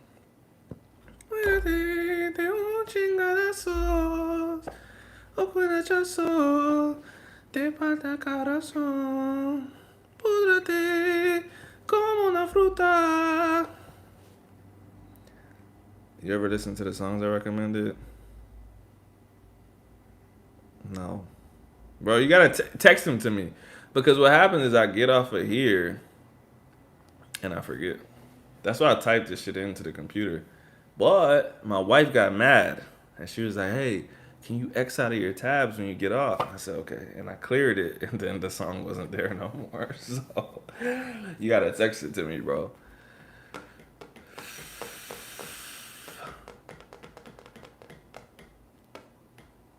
Am I on Bing right now? Don't worry about it, bro. Don't worry about it. Maybe because it's her computer and she be having Bing on there. I would never go to Bing, but it might be on Bing. Oh, my bad. I didn't see you. You said, can you repeat? Okay, I'm going to say it slower. Sé que tú no quieres que yo a ti te quiera. What do you think that means? Yeah, I think that's funny.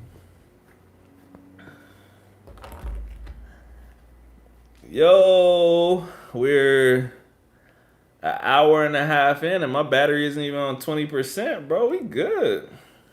We might have like another, 30 minutes to an hour at least. Usually the 20% thing pops up, and I'm like, oof, we're running out. My battery's still green, bro. We're good. We still good. Both pronunciations are fine. Bro, I'm so behind the chat. I start talking and I forget that y'all be writing stuff in there. Do I belong to the 1,000 pounds club? Bro, no disrespect. I lift way more than that. I can put together way more than 1,000 pounds with just 2 lifts.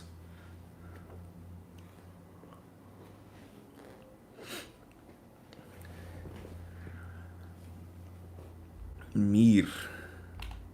Let's go to your profile and see who you are. Huh, it's not popping up. That's weird. Mir 4171. Where are you from, bro?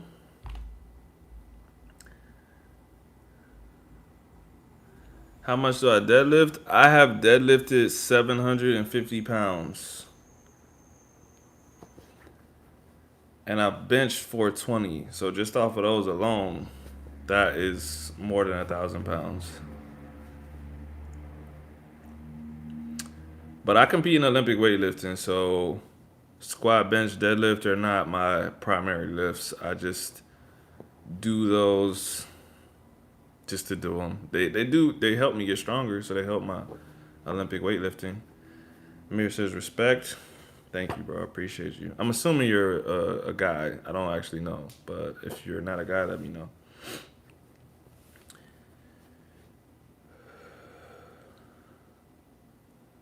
It's kind of like older Bible translations used to say walketh.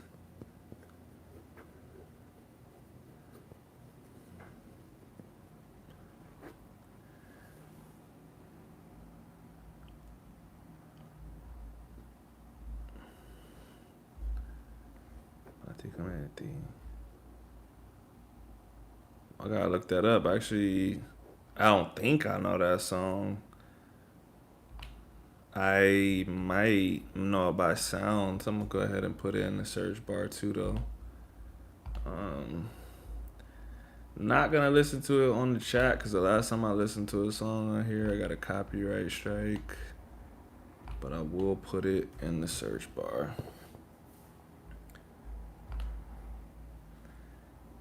El que camine instead of El que camina. Yeah, it just depends on the situation. That is a little bit different than what Planet Moolah was supposed to supposed to respond to. I just realized he just never responded to it. But okay, Planet Moolah, I'm gonna give you a little bit of a breakdown right now, a little part of a breakdown. How much do you know about the subjunctive, Planet Moolah? Tell me if you know nothing, a little bit, a lot of it. That's gonna determine how much I tell you about this.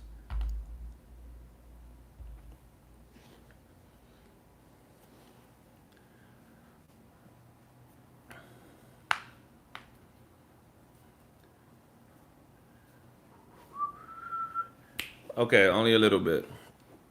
Okay, I think I told you this before, but I'll tell you again. I'm gonna give you a little preface. Um, as a native speaker of both languages, I do not understand almost any grammatical terms. Yeah, that's normal. I don't know any grammatical terms in English, like I told you before. I know more in Spanish just because that's something that I learned, and so I actually like researched it because I wanted to make sure I was saying stuff correctly and stuff like that. Like lots of native speakers actually say stuff wrong and they don't even know it, but they don't care because it's the language they speak, and the people that they're talking to probably understand them. So just like in English, you can say, I'll give you an example of something wrong. The right way to say it is if you were to win the lottery, what would you do? But if I say, all right, if you won the lottery, what you doing with that money? You would know what I was talking about. You would just respond to it. You wouldn't say, hold on, brother. It's if you were to win. So it's the same thing in Spanish. Like lots of people say things that are not grammatically correct and no one cares. But when you're learning a language, obviously you want to learn the correct things, or at least you want to make sure you're talking like everybody else, right? So I like to learn the right way, and then I might regress down to the wrong way if everyone else is saying that, right? So, but in English, I don't care, bro. I grew up speaking English. You can't tell me I'm speaking it wrong. Like I speak like my family speaks. So if you think that's wrong, that's fine. We're still gonna talk the same way we talk. But yeah, I feel you 100%. You're a native speaker, so you're not gonna know that much grammatical terms unless you get a degree in it or something. So Planet Mula, the subjunctive, the big difference between English and Spanish is that in Spanish, when you say something, it's a fact, right? So to give you an example, in English, if I say the word love, in any situation I use it, it's still the word love. I don't love you. I love you. You want me to not love you. I want you to love me. It's all still love. And it's all still happening. The context is just that my tone and the words that I use around it lets you know whether the love is real or if it's not, right? In Spanish, if you say dice, if you say dijo, you are saying that person says that thing or that they said that thing. If you are talking about something that is not true, something that someone else wanted to happen, or something that someone else wants to happen, you have to change those words because they're not a fact anymore. That is the difference between English and Spanish. That's why so many people struggle with the subjunctive. If I say dice, it's happening, or it's something that habitually happens. If I say I want you to say something, quiero que tú digas, not dices, right? Because if I say dices, it means you're saying it, or you usually say it. Not dijo, not dijiste, dijeras, dijera, because those are things that are not real. So, in the context of this song, sé que tú no quieres que yo a ti te quiera. I know that you do not want me to love you. He has to say que yo a ti te quiera because it's something that I'm saying I know that you don't want me to love you. If I said que yo a ti te quiero, I'm saying I do love you. You can't say sé que tú no quieres que yo a ti te quiero. It doesn't make sense. I can't say you don't want me to love you and then say te quiero because I'm saying I do love you. In Spanish, if I'm saying something that you don't want or that you do want, it doesn't exist yet. So I have to say quiera, not quiero or whatever, right? So going back to the earlier example, my friend would always message me and say, "Hey, bro, espero que estés bien." He doesn't say espero que estás bien because if he says estás bien, he's telling me I'm good. Espero que estés bien. I hope that you are good or will be good. It's something that is in this little pocket right here that doesn't exist. It's something that I'm hoping for. So I have to say estés, right? So that is a big, big difference between Spanish and English. That's why I want to get into Latin. However, I'm wondering if I should repasar my Spanish and English grammar. I recently worked my way through Khan Academy's English grammar course. It's only 10 brief units. Now I'm thinking I should do the same for Spanish. I mean, that's not a bad idea, bro. So that same dude that I'll be talking about, that's in Colombia, like he's in a university. He takes an English class. Like I say, he has a full-time job and he works a lot. He also still talks to me in Spanish, talks to other people in Spanish. And so sometimes this is wrong. But he asked me, like, hey, bro, can you do my English homework tonight, please? Bro, I do that English homework and I'm like, what the fuck are they talking about, bro? It says like, what is the past participle version of this? And I'm like, I don't fucking know what that is, bro. Like, give me an example. What are you talking about, bro? And like, I'll put something in, and it'll be like, eh. And I'm like, oh, I guess that's not the past participle. I'm guessing they're talking about this version of it. I'll put it in, and it'll say it's correct, and I'll have to go from there. So, definitely not a bad idea to review things in your native language because like I said, we don't know the grammar terms all the time. We just know how to talk because we grew up doing it. Bro, I gotta go, but good talking to you. Thanks for the help. Of course, bro, anytime. Thanks for dropping in. See you next time. Maybe tomorrow. I don't know when's the next time I'm gonna get on. I gotta go to a wedding tomorrow, so I think I'll be on later in the night.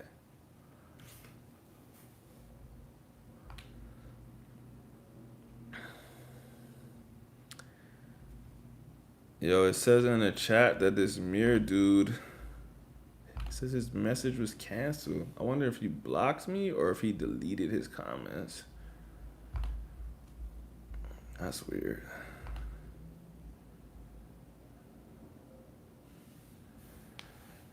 Yeah. You know what else Mexicans do a lot, man? They put S on like the past tense. They say dijistes, hiciste. That shit used to throw me off when I started talking to Mexican. I'm like, what the fuck they saying hiciste? But like I said before, if everyone's doing that, you're good because like literally everyone's doing it. It doesn't matter if it's wrong. Like it's weird, but language evolves. Like that's why English doesn't really have like a strong subjunctive anymore. It used to when it was still close to Spanish, but now the way we talk is just not like that anymore. So as long as you're doing what everyone else around you is doing, technically you're not wrong. It's a little weird, but that is that is what happens. Another thing is like, and this is not wrong. It's just short, but like kind of like what you just said. A lot of people instead of saying "que Dios te bendiga," they say "Dios te bendiga." Um, Saying "estés" is recognized by la RAE. Uh, No, I wasn't talking about estés. I was talking about saying hiciste and dijistes, like putting an S on the end of the word, not estés. Estés is right. Like estés is the subjunctive. Unless you're talking about estes instead of estés. I don't know. I don't know if your computer lets you put on.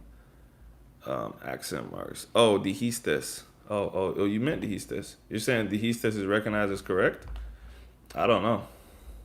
That's interesting though, because that just goes with what I'm saying. Like, if everyone's doing it, eventually it will become correct. It's like a lot of words that we use in English. I don't have a good example right now, but maybe like uh gay, right? Like gay used to mean happy, and it only really meant happy, and then people started saying gay to mean homosexual. Eventually, it's like, hey, gay is actually the word that you use for homosexual now because everyone says it. So language evolves. Like language dictates what we say is correct. It's not the other way around. Like just because the dictionary says gay means this, it doesn't mean it will always be that. If everyone starts saying gay means cool and we all agree on it, whoever makes the rules will just say, yo, gay means cool now, bro. Let's change it in the dictionary. So, but I didn't know that. I'm gonna look that up actually. Dijistes Real Academia.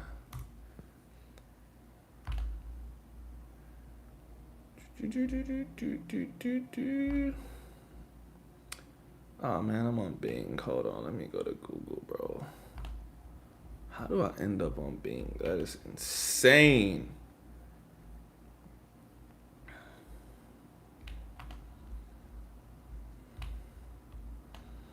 I'm gonna try to find the list.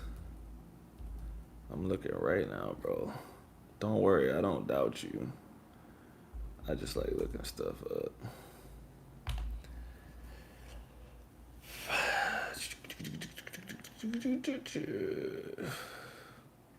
Diccionario dudas. Nah, that was 2016. I need something more recent.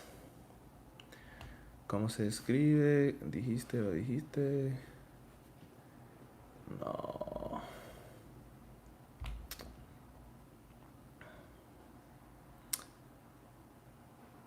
Portal de ortografía. I actually don't know. Oh wait, hold on. I think I found it. No, this is just a forum. I need something official, bro.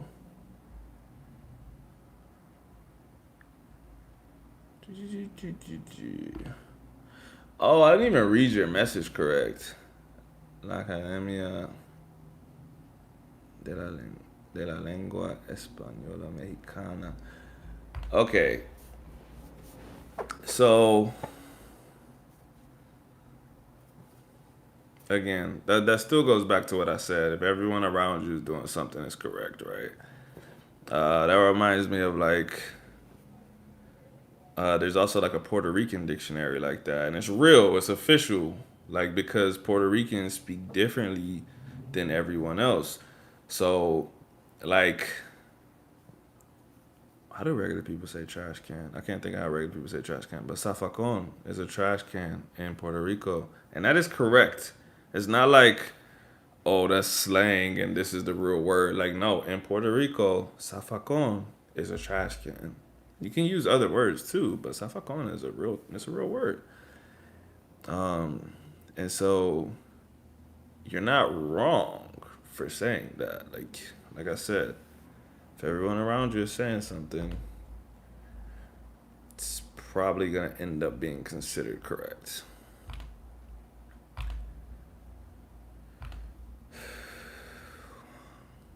It says 7 people are in the chat and nobody's talking. What are y'all doing, bro? What are people up to right now?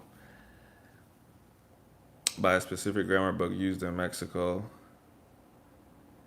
Yeah. No, I realize what you're talking about now, bro. Earlier when I read your message, I just saw la, and then I just assumed you were talking about la rai, and so I didn't even read the rest of the message. But now I see what you're talking about. So, um, you know, like I said, if it says that, it's correct. Like I said, like almost all Mexicans I talk to talk like that. I realized it very quickly. I'm like, okay, this isn't like two people messing something up. Like this is just how most of them talk. Like I said, that makes it correct. There's a couple other words like that in different cultures, in different countries where they just kind of say it differently. I can't think of anything right now, but there's a few words like that where they just say it differently. Um, and it's not wrong because the entire country does it. So you can't tell them they're wrong. That's how they talk. To me, it's no different than English.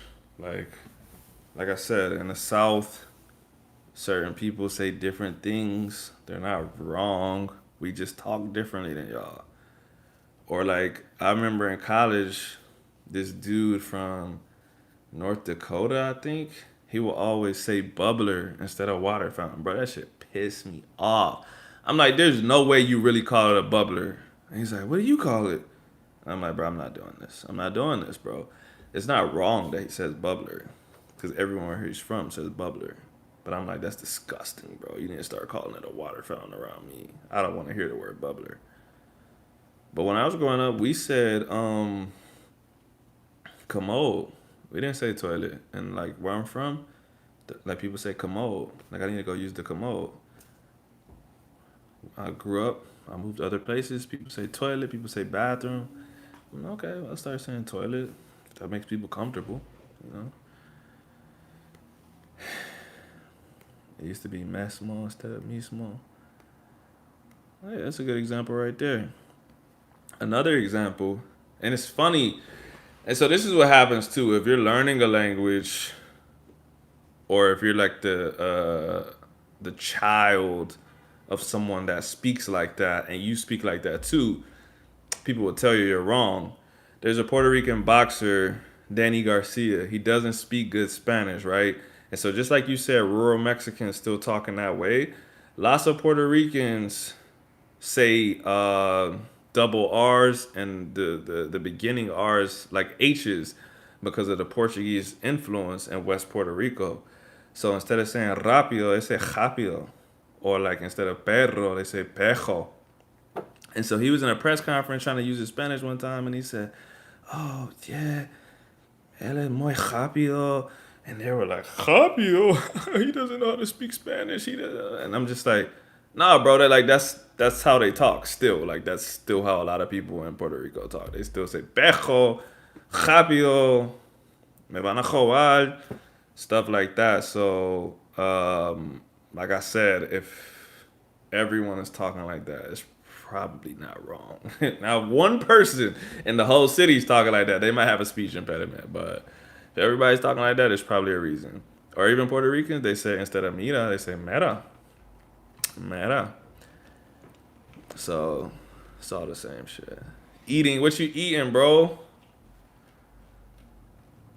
I already ate dinner, but you kind of just made me hungry again, bro.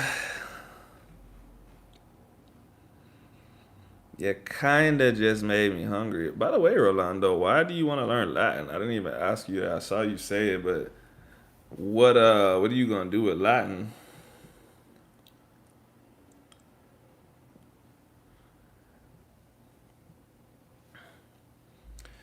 Also, I've been on here for like 2 hours and I really need to use the bathroom. About to go use the bathroom. Don't go anywhere. I was raised Catholic. Okay, that makes sense. Latin is a dead language, right? Like you can't talk to anybody in it, right? Well, you gonna use it to? I do not have the words for this, bro. To read certain things in the Bible, right, and say certain things, and hopefully not perform any incantations and speak to demons and stuff, but just just say religious stuff in Latin, right? I'm not the most religious person in the world, so there's not uh, too much that I know about stuff. I also love learning about the ancient Romans. Me too, man. I actually posted a video about ancient Romans. I don't think I ever posted it on YouTube. I think I posted it on my other social media. So I do this little series in Spanish called Cosas que no sabías. And it was about Romans. The last one was about Romans and how they used to have communal sponges. And they used to use these sponges to wipe their butts after they would shit together. Because they would shit in like a community shitter. And they would use they would all use the same sponge on a stick to wipe their butts. And you put the sponge in vinegar to clean it. I love Gregorian chant. I'm not religious. I'm cultural Catholic. Okay. I feel you. I feel you.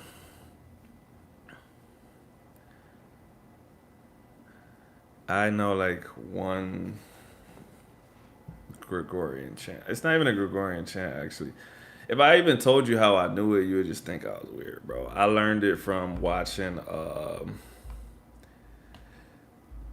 The Exorcist 3, bro. There was a scene in The Exorcist 3.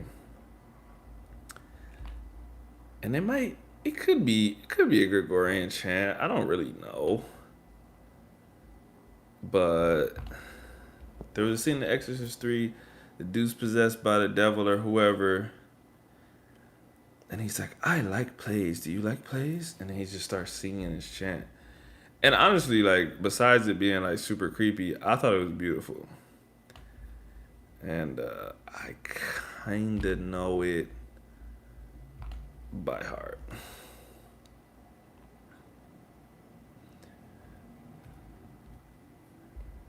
I don't know Latin, so I probably say this stuff wrong because I'm just doing it like by repeating it, but I do know it.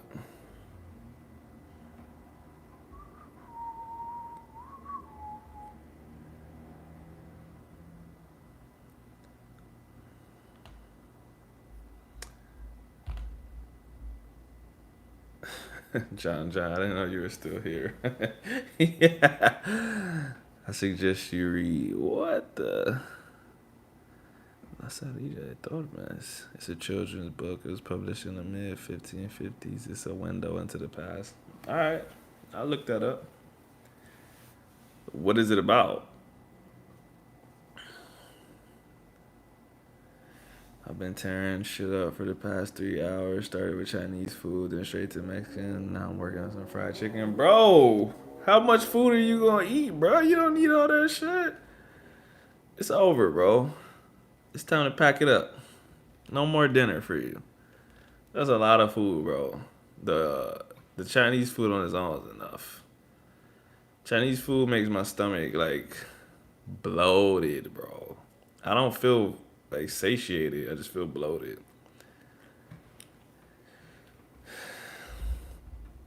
John, what you doing, bro? You been quiet. Besides that emoji that you just put. Uh, all the MSG facts. Facts. It's about a guy in a town, a bit of a troublemaker. It's less than 300 pages. I will check that out. I love reading. I love reading in English and Spanish, so I'm always looking for new stuff to read. Right now I'm reading a book. I don't remember what it's called, but it's about the Bermuda Triangle. It's in Spanish. A dude from Argentina wrote it. It's funny because like I get on the subreddit books. Well, it's libros. It's in Spanish, and so everyone on there is asking for book recommendations. It's the perfect place if you are trying to learn Spanish and you want to read a book, or if you just want to if you speak Spanish and you want to find a new book. Perfect place to go. Everyone's on there like, hey, I've read this. Does anyone have any recommendations about stuff that I would like? Anyways, this dude posted in there. He was like, "Hey, I wrote a book. It's about the Bermuda Triangle, and I bought it. I bought it off of Amazon. I'm reading it. It's actually really good, bro. Like, and I told him I replied to his post and I said, "Hey, I'm about to read this right now." That was like a month ago, but I didn't really start reading it until recently because I bought it And I would go to work. And I said I'll read it tomorrow. Then I went on vacation. So I really just started reading it, and I'm like, this is good, bro. Like, these kids like fell out of a plane, and they're on some island, and like there's like these natives on the island that don't speak Spanish. They speak their indigenous language, and they like capture them, and they're about to cook them. It's a good book. Latin has the classical pronunciation. Okay. I don't know anything about Latin. Only thing I know about Latin are like, uh, what are they called? Prefixes. Which oddly enough help you with language.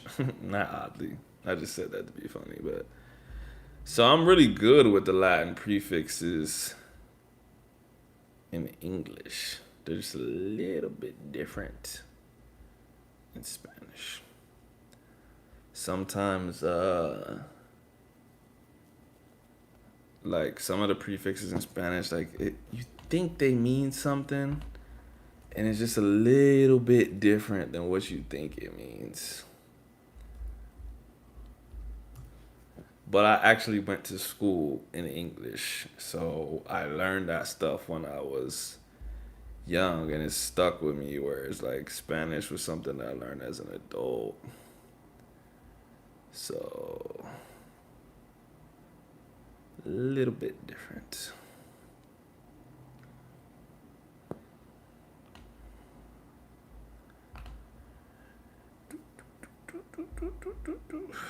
What's the title of the book? Bro, you really gonna do that to me? I just said I don't remember. Let me see if I can search it. It's something like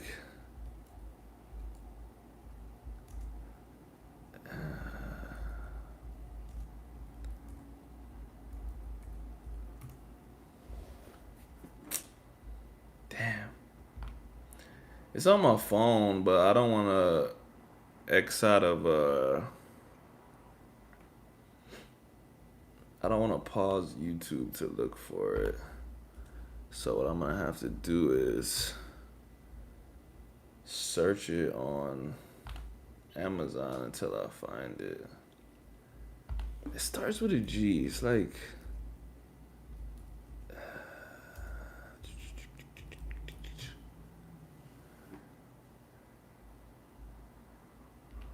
all right.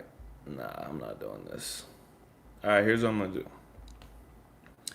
I'm gonna swipe up and look at it in my library. Fuck. I dropped my phone while I was searching, so you almost broke my phone, bro. I hope you're happy. It's called Ganoa. Hope you're happy. Ganoa. I want to have a deeper understanding of why Spanish is the way it is after Latin. I want to learn Italian and the rest of the Romance languages. Bro, you're doing a lot. Including minor ones like Catalan. Nah, I ain't trying to do all that. I started learning Portuguese. Portuguese is interesting, but I have no desire to learn more than Portuguese. Italian, French, all that stuff. I don't know why it doesn't interest me. Hey, give me 2 minutes. I'm gonna use the bathroom real fast. Don't leave or I'll kill you.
I didn't realize how dark it was in here.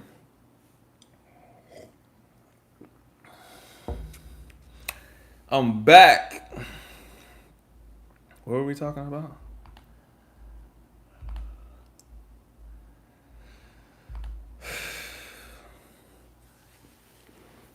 Man, what are y'all still doing up, bro? It's almost 10 o'clock on a Friday night. I feel like you should be out or something. Something. Like, why are y'all on YouTube Live right now? Also, it says there's 5 people in here, but like, who are y'all? I know we got Rolando and Nick up in here for sure. John pops in occasionally.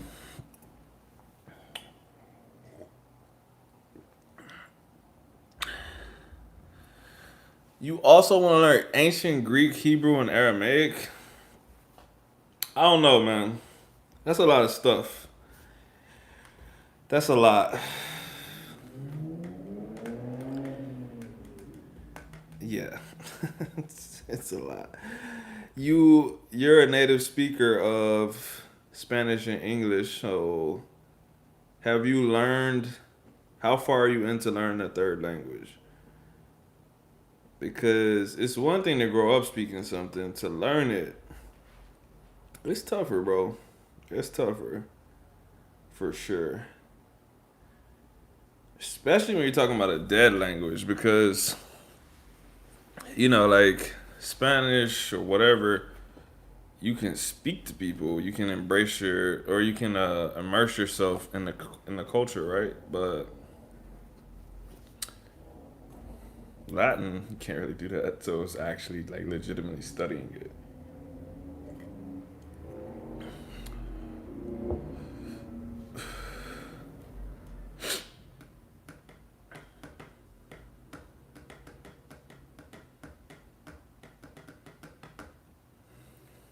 And my boy want to learn all the languages.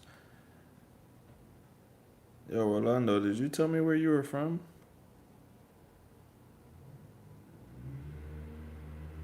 Showtime. Almost. Did you leave or have you been there the whole time? Because if you've been there the whole time, you're weird.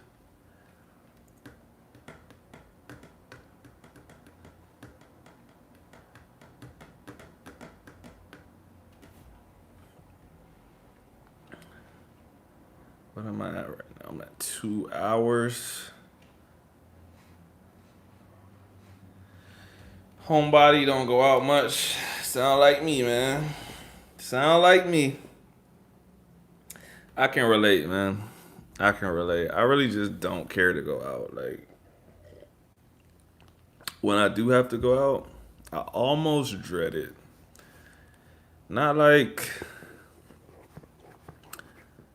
not like social anxiety or anything, because I don't have that, and I'm like a very sociable person when I do go out. But it's like, oh my god, why did I agree to this, bro? Like, I gotta go to a wedding tomorrow, and I'm like, why did I say yes? I don't know. Why did I do that? Hey, H Town. What part of Houston you from, bro? Also, do you know that Mexican OT? Cause he fire, bro. Fire. And I didn't mean like, do you know him in real life? I meant like, do you know who he is?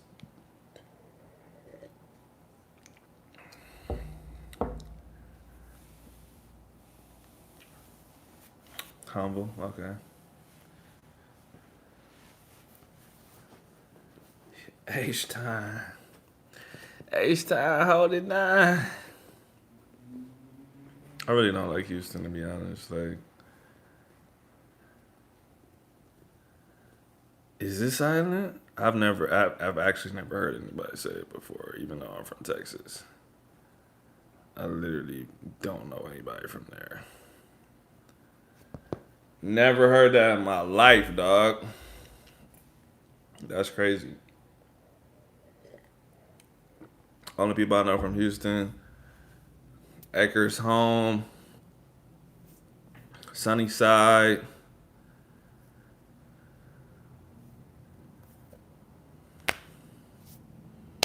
That's it. Fifth Ward. Yeah, everybody I know from Acres Home.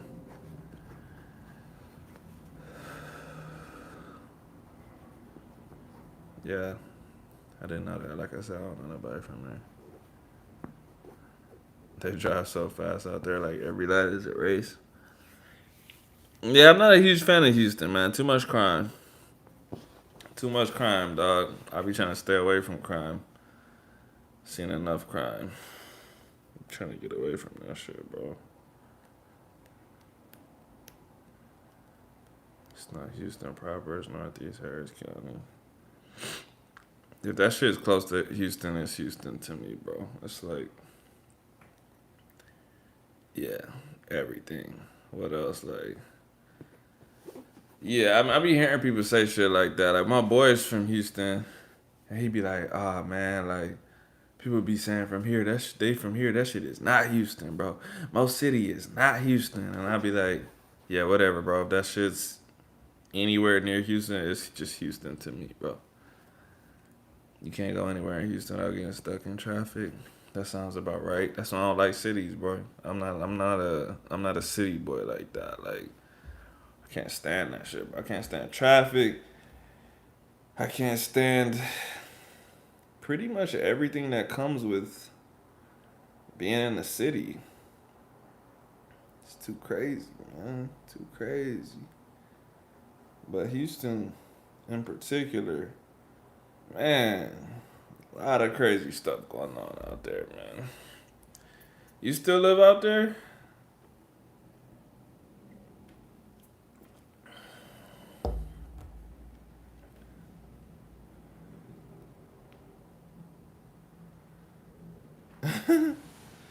2 hours. Sounds about right. Mexico's way more violent. I mean, yeah, in certain parts for sure. Maybe I don't know nothing about the part that you're from, but uh I guarantee you there's some parts that are less violent than Houston, bro. Oh, it's the most dangerous state in Mexico. Well, yeah, you don't want to go there, bro. Guanajuato. You know what? I don't want to put I don't want to put nobody's business out there, but let me look this up real fast. Guanajuato.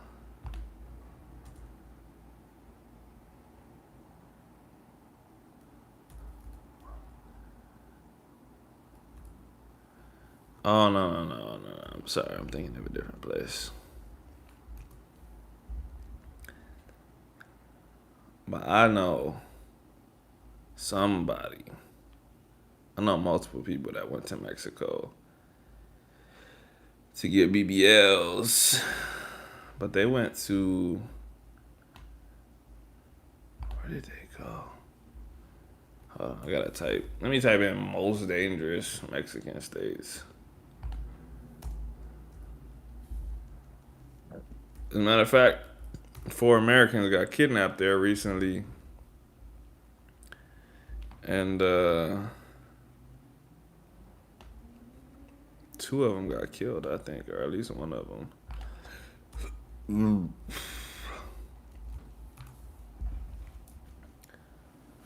Matamoros.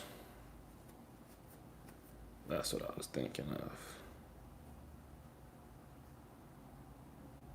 Yeah.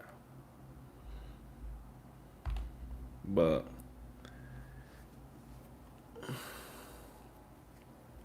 cartels are known to force people to sign over their properties in Guanajuato. Yeah, I mean, what can you do, bro? Matter of fact, speaking of that, I think that was one of the things that made me think about owning property in another country. Because it's one thing to just be living there and nobody knows you're there, or you don't disrupt the system there, and you could leave if you want to, blah, blah, blah. There was this dude I'm gonna say it was like a year ago. He got killed in Colombia.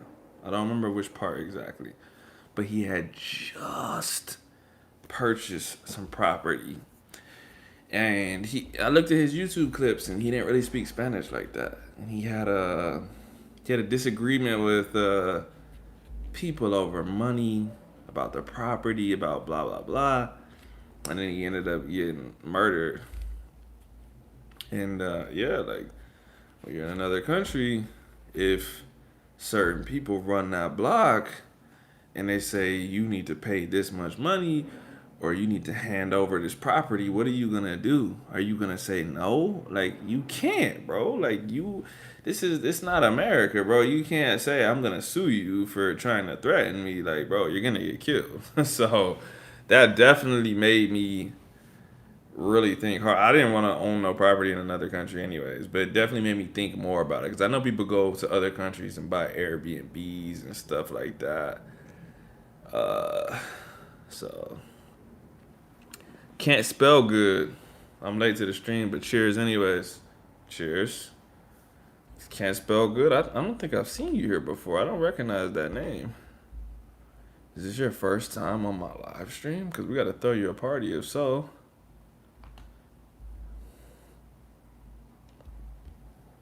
I listened to a podcast where a girl was interviewed who got kidnapped and the cartel let her go.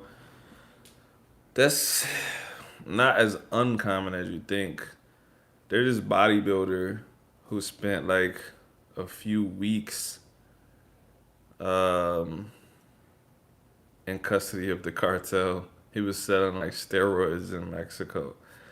And they kidnapped him because they thought he had millions of dollars. And he spent like days tied up with dudes with AKs and shit. And like, they were planning on killing him. He actually escaped. Like he didn't get let go. He actually like made a run for it in the middle of the night, got away, and like I can't think of his name, but I can look it up. Like I'm sure it's not that hard to find right now. I could look it up and hold on real fast. Actually,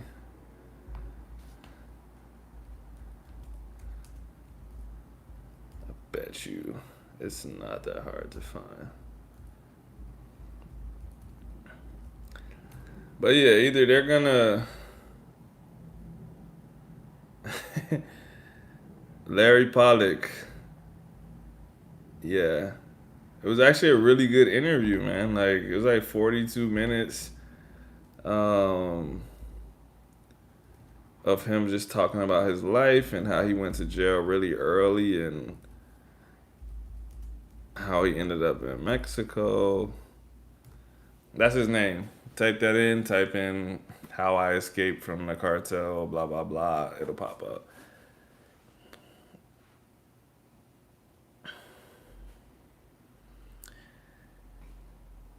Did you see my Matamoros means yeah.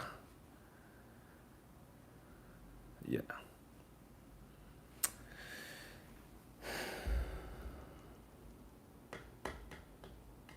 Nah, I just searched for chat and live and you came up. Interesting. Okay, let me ask you this. Why did you do that? What made you say I want to chat I want to search for chat and live? What were you looking for exactly? I'm always interested how people end up in here.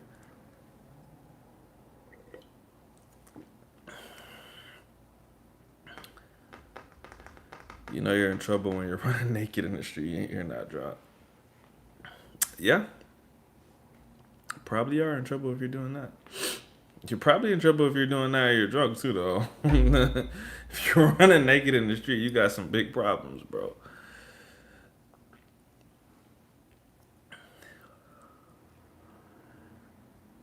Just looking for interesting conversation, hard to find, but sometimes you get lucky. Okay, never heard that one before. Was I the only one that popped up, or were there multiple, and you decided to click on this one? If that's the case, what made you click on this one? Maybe I can recreate that the next time to make someone else click on it. Matamoros was named in homage to Reconquista. Did not know that, but that makes sense. Makes sense. But yeah, I know two people who I won't name that went there to get Brazilian butt lifts, and they didn't speak Spanish either. And I knew them personally enough to where their nurses called me because they didn't speak Spanish. And they said, "Hey, can you talk to them? I don't know what they're saying. They're telling me blank." And I talked to them.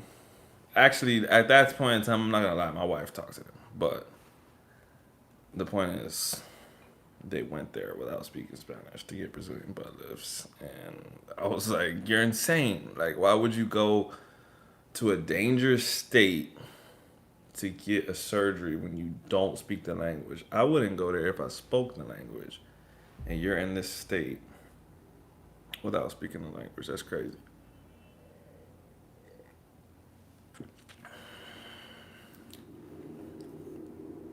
Most of them are weird ass people screaming in the mic. You weren't screaming, so I thought maybe this is one of those rare ones. Okay.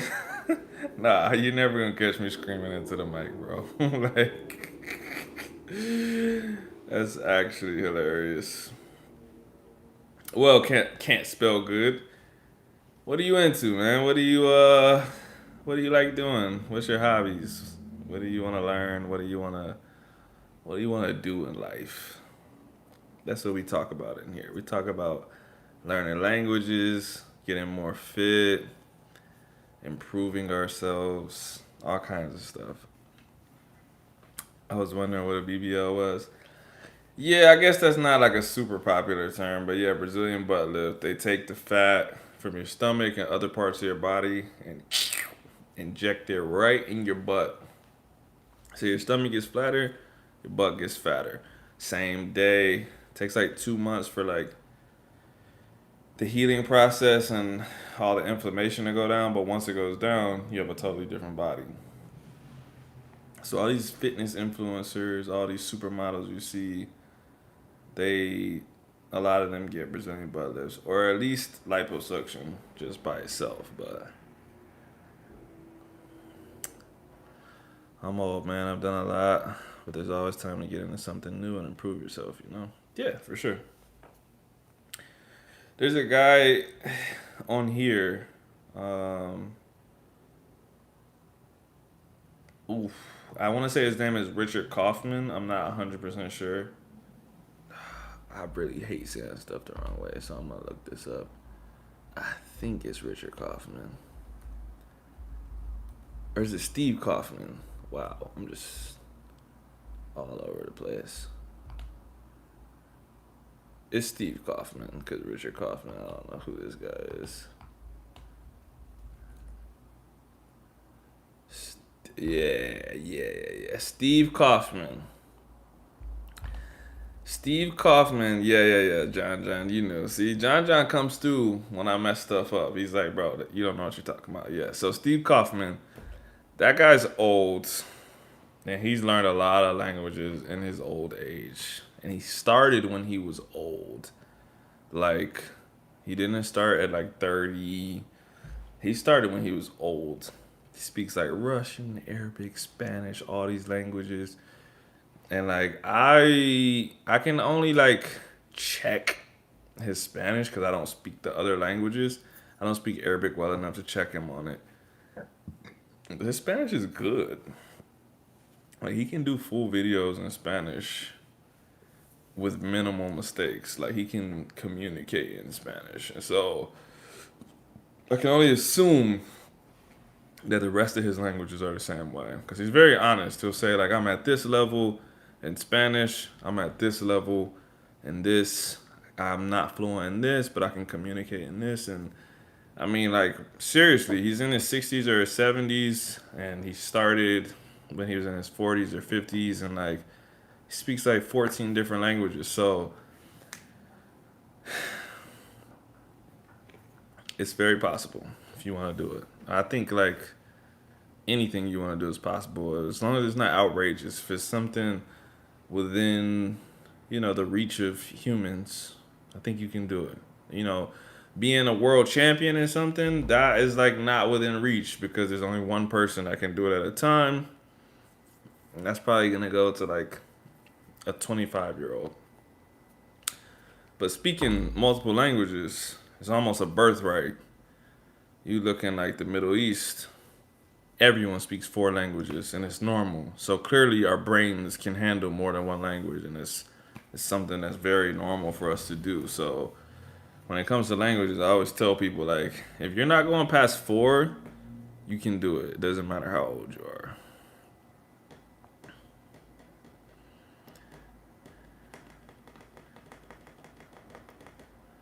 The phrase "no llores como niño porque no ofendiste como hombre" comes from the mother of the Moorish king's mother as he handed over Granada to Castilla. Says he wept. Interesting facts. My boy Rolando, he be teaching us history.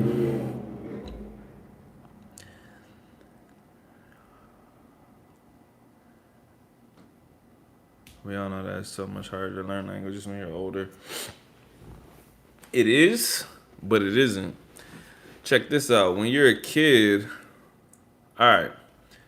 All right, I just read that you said you speak two languages. If you speak two languages and you learn as a kid, I'm assuming people talk to you in both of those languages. So it was a pretty more or less effortless process. The same way you learned your first language, people talk to you and you learned it. That's really the process for any language. It's not that it's harder to learn it when you're older, it's just that you're in situations where you don't need it. For your first language, you needed it to ask for food, to talk to people, to whatever. For your second language, it might have been the same thing, depending on how many languages your parents speak, depending on what area you live in, whatever. We'll use me for an example. If I want to learn French right now, I don't need it. I'm in an area where no one speaks French. I have to go out of my way to use it. So the things that I have to set up in my life to speak French, they're just it's just extra. It's not that the process is more difficult. It's actually easier because you know more things. You can actually use cognates and stuff like that. Like in Spanish, for example, president, presidente, right? You automatically have like a vocabulary of 4,000 words if you just know the cognate transitions. Anything that ends in ent, ente. Anything that ends in or, it's the same thing. You just put an accent at the end, right? Doctor, doctor, professor, professor. So it's actually a little bit easier to learn a language as an adult. As far as like the process of learning it, it's more difficult to learn it because you're like, why should I do this? Like, why should I go out of my way? So, but yeah, for sure. I agree. I would love to speak Russian because it sounds awesome and scary. I agree. You know, there was a time when I downloaded Russian Duolingo on my phone when I actually still use Duolingo, and I thought about learning it because I compete in Olympic weightlifting. And one of my favorite weightlifters is Russian, and I was like, man, I want to understand what this dude's saying in his videos, but I never followed through with it because, like, a big part of language learning is caring about the culture, wanting to be a part of the culture, and like I just couldn't see myself wanting to travel to Russia. Just there was nothing about no disrespect if anybody's Russian. There was nothing about Russian culture that I was like, I would love to do that. I would love to be a part of it. So I was like, I'm kind of setting myself up if I start trying to learn. It's like I don't actually want to learn. I just like this one guy or these two or three guys that do weightlifting, but I don't. It wasn't something that I want to put myself in, so I ended up dropping it.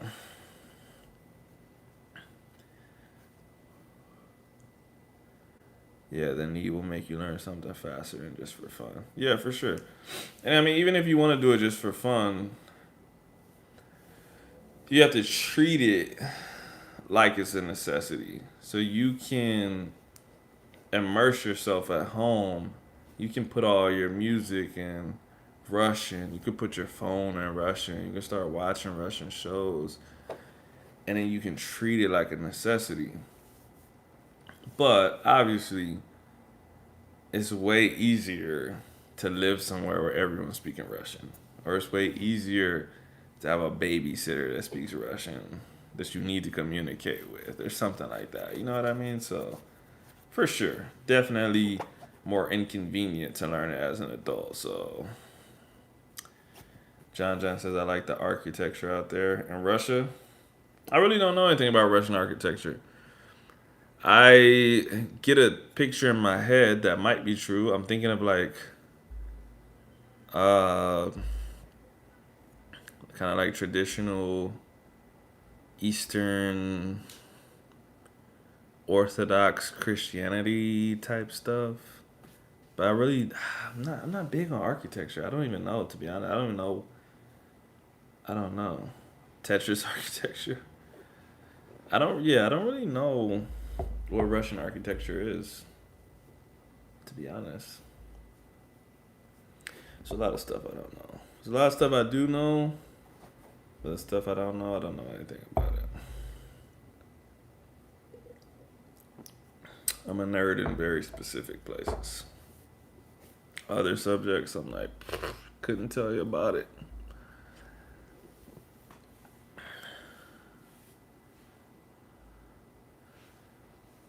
I went to the gym yesterday for the first time and I can't even lift my hand now. Is this normal? What an interesting name. I wish I knew how to pronounce it. Okay, I'm gonna answer your question, but I'm gonna answer it in two different ways. To answer, is it normal?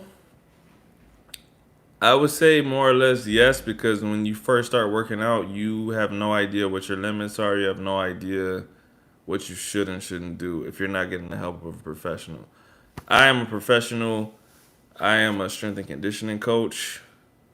I I was a personal trainer before I was a strength and conditioning coach. So yes, what you're experiencing is normal for people that are untrained, but it's not something that you should be doing. What you should do is get help so that you don't feel like this. This is the thing that I try to get my athletes and my clients to not experience. The first time I make someone work out, I do everything in my power to keep the session light so that they don't experience that, because that makes you not want to do it again. The worse you feel, the more your body's gonna say, let's not fucking do that again. Let's not go to the gym. And the most important thing in probably anyone's journey for fitness, athleticism, whatever, is consistency and showing up day after day, week after week. If you can't lift your hand today, you're probably not gonna go to the gym tomorrow, and you're probably not gonna go the day after that. So when are you gonna go back? 4 or 5 days from now, you're gonna do the same shit, and then you went 2 times in 2 weeks, and then you're gonna say, ah, fuck, bro, the gym just hurts too bad. I can't go. I can't do it. So again, it's somewhat normal, but I would not say it's a good thing. I would not say it's something that you should be doing. You need to dial it back a little bit. You need to get some help and not do so much, and think long term. Think about stuff that you can repeatedly do and progress on over time, because that's what's going to give you the results that you're looking for. His channel is Spanish. Yeah, so uh I'm a strength and conditioning coach by trade. I just also learned another language, but they're tied together. I learned another language so I can help more people in strength and conditioning. So good point, because we don't know what we're doing and lifting too much. Yeah. That's the like I said. That's the thing that I try to stop people from doing. So somewhat normal, but not the best thing. That's one of the things that just knocks people off track, man. Like, they feel like they're not doing enough in the session, so they go super hard. And for like the next 3 days, they can't walk, they can't go back, and so they have a real negative experience and a negative like connotation when they think of the word gym and exercise. Like, I'm not trying to be funny. When I think of exercising, bro, that I won't say it excites me, but it brings me like a sense of peace. Like, I actually plan my days around my workouts. Like, even right now, I'm like, I need to make sure I go to bed before 12 because I want to work out. I want to wake up at a certain time. I want to work out at this time, and I definitely wouldn't want to miss my workout because that's one of the best parts of my days. But if I felt like that and I couldn't lift my hand, then I would not feel like it's the best part of my day. So it's kind of important that you have a positive relationship with the gym, with your food, anything that relates to your health. You want to have a positive relationship with it. You don't want to have a negative relationship with it. You don't want to say like, "Oh God, I gotta go to the gym today. Oh man, like I really don't want to do this." Like, no, this is something that's good for your life. It's good for your health. It's just something that you want to do. So if you're finding yourself not wanting to do it, we need to talk about why not, and then we need to address that. My wife says I'm ignoring her text. Let me see what my wife texted me. Um, my wife told me to get off YouTube and stop talking to y'all. But my battery's on 10%, so I don't have that much time left anyway. So let me see, what time am I at right now? I'm at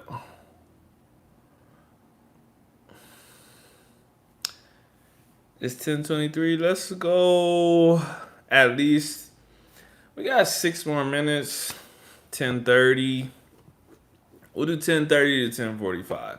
Whenever the conversation kind of lulls, I'll get out. 10:45 at the latest. So we got 20 minutes max, 5 minutes minimum. We'll go in between there. We're having good conversation right now. So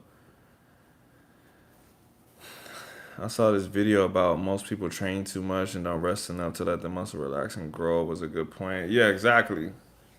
Because man, I wish this is a totally different conversation. I could pull up some studies and stuff and show you when you start working out, when you start doing anything really, the amount of work that you need to put in to get growth is just it's so small. So 2 sessions a week, 2 light sessions a week, 8 sets in total can give you so much growth.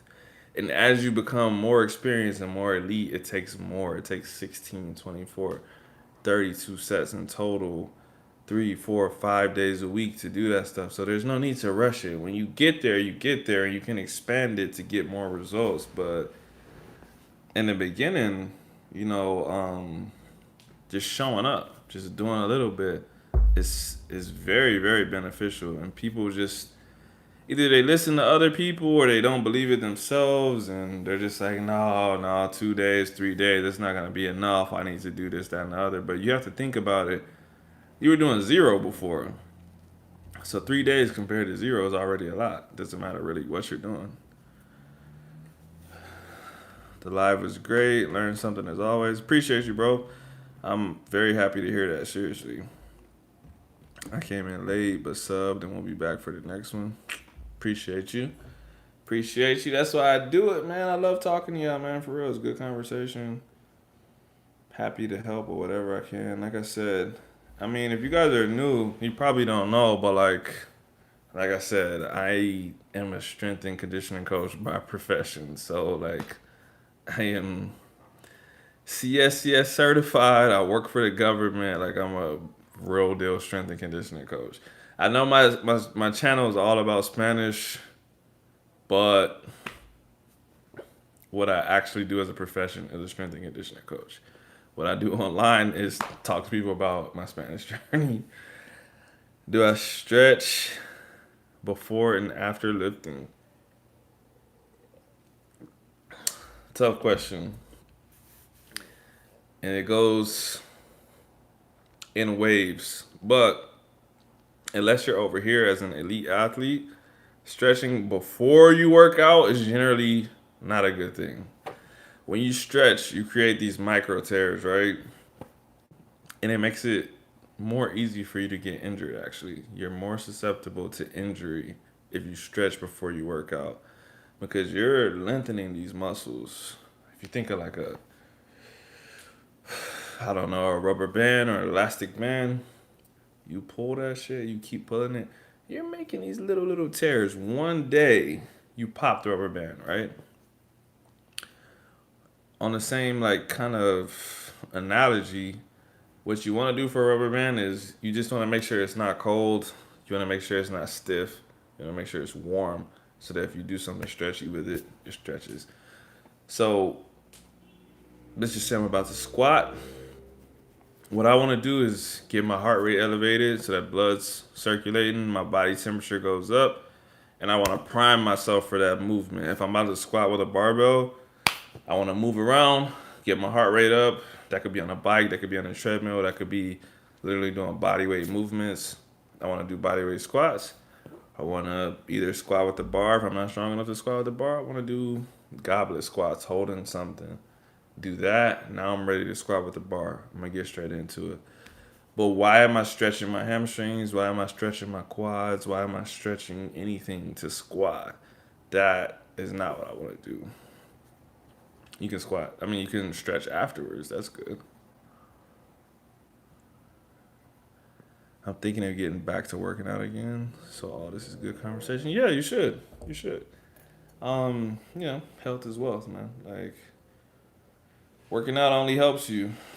And like I said, the bare minimum is better than nothing. The benefits that you can get from just walking every day is better than nothing. You don't have to be a marathoner. You don't have to be an Olympic sprinter. You can get on the treadmill. You can go outside. And you can walk for 15 to 30 minutes. And the health benefits are pretty good. Like, you don't have to do anything crazy. And even though, like I said, I'm a strength and conditioning coach, I train athletes, I train soldiers, I train people that work out really hard. You don't have to work out really hard to get health benefits. You don't have to work out in the gym to get health benefits. You see all these senior citizens that walk outside, it's perfect. If it's sunny, go walk outside for 15 to 30 minutes, bro. Go walk a mile. Go walk half a mile back. That's so good for your heart. That's so good for your body. Just move around instead of sitting on the couch all day. Have you noticed how Mexicans say voy a hacer ejercicio, but people from Spain say voy a ejercitar? Uh, I don't. I know one person from Spain, bro. Like I don't like. I. You know what? There's this channel that I really like on here. Like speak Spanish. They're both from Spain. Well, he's from Scotland. She's from Spain, but they both speak like Spain Spanish. Besides them, bro, in real life, I don't really talk to people from Spain. The accent kind of just bothers my ears, bro. No disrespect to them, and so I don't really know a lot of stuff about Spain. I just don't like it, bro. I don't like it. I don't like it. So no, I have not noticed that. I do. I know the different words, but I don't.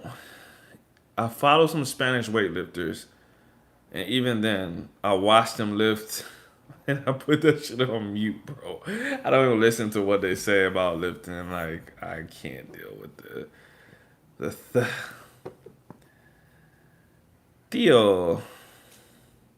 ¿Qué haces, tío? Joder.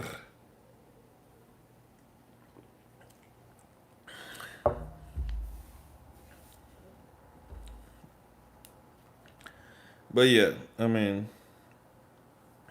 like we talked about before, every place has their specific way of talking, their specific phrases, just different whatever. Did you know the Spanish H used to be pronounced like an F? No, I didn't know that. So you're telling me instead of saying H, they said fache. Hernan Cortez used to spell his name like Fernando. No, I didn't know that, but I'm not surprised because, like I said before, like I was talking about with dijistes and hiciste, language evolves. Ah, that makes sense. Hierro. I actually have thought about that before. I'm like, why do both of these things exist? That actually makes perfect sense. And even like I was telling you before about Puerto Rico, there's a lot of stuff where there's two pronunciation for things, and you'll say like, why though? Like, why are people saying it two different ways, bro? Like, but that makes sense. That makes sense. Something that happens in Portuguese is that, like I was saying about Puerto Ricans earlier, their R's and double R's are pronounced like a H more, right? And so, uh, like one of the legends in MMA, Royce Gracie, is Hoist Gracie. And when I was a kid, like all we had was the Brazilian saying this is Hoist Gracie, Hoist Gracie, Hoist Gracie. So I would say Hoist Gracie. I never looked at the way his name was spelled. And I grew up and I would tell people like, oh yeah, I grew up watching Hoist Gracie. And they'd be like, do you mean Royce? This guy's a casual. He doesn't watch MMA. And I'm like, is it Royce? I'm like, I thought it was Hoist. And I would see a R, bro. But I didn't know anything about Portuguese. I'm like, what dimension was I living in? I swear people were saying Hoist. And then later, I learned that the Portuguese R is pronounced like an H when it's at the beginning of a word or when it's a double R. So then everything made sense. So even still to this day, people still say Royce Gracie because they don't know that it's actually Royce. Or like one of the popular fighters right now, his name is Alex Pereira, but people will say Pereira because there's a R. So yeah, if you don't speak a language, like you can't know how the language works, so you're just gonna read it with the letters that you know. So it's Pereira. So people just say Pereira, and they're trying to say it the best that they can because they're reading it like basically how you would read Spanish. They're like, oh, Pereira, but it's Pereira because it's a R. Harina in Portuguese is farina. Didn't know that. I did the same thing. Facere. Well, I don't know if I'm pronouncing that right because it's Latin, but facere in Latin is hacer. Okay, so that's interesting because in Portuguese, hacer is fazer. I don't know if I said that right because I don't speak fluent Portuguese. Like I said, just basically started learning it. But I do know that fazer is the equivalent of hacer. And even in Portuguese, obviously they have um, European Portuguese and Brazilian Portuguese, but even in Brazilian Portuguese, they have different pronunciations of the final R. Because I heard they have like a gringo R that's not for gringos, it's for people in a certain area in Brazil. And then they have two different pronunciations outside of that R of the final R because they have the like rolled R and they have the R. So language is interesting, man. Language is super interesting. And like no matter what accent, what dialect you pick, you're always gonna be different than someone else. And if you're a native speaker, that doesn't matter. You just tell people this is how I talk. But when you're learning something, someone's gonna tell you that you're wrong. And it's hard to defend it because you don't speak the language. Final L is nasalized in Brazilian Portuguese. Yeah. But yeah, no, I was talking about ours though.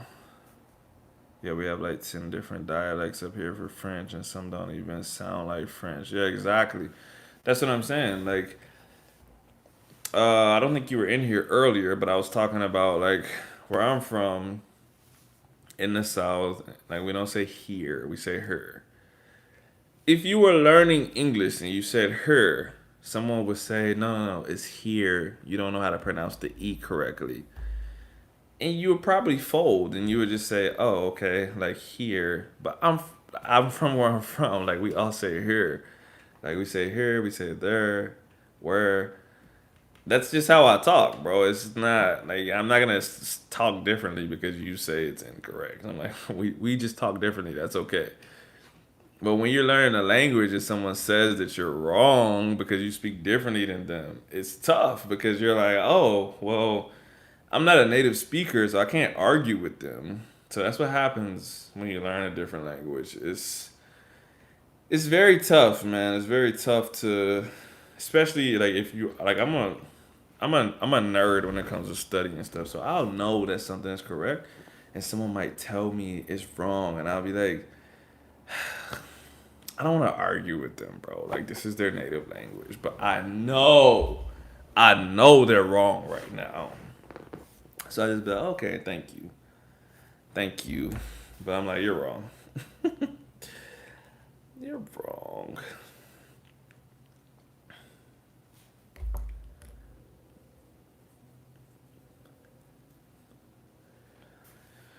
But yeah, it's tough, man. You don't speak a language, and even if you know a little bit about our language, you're like, what if I'm wrong? What if I think I know about this language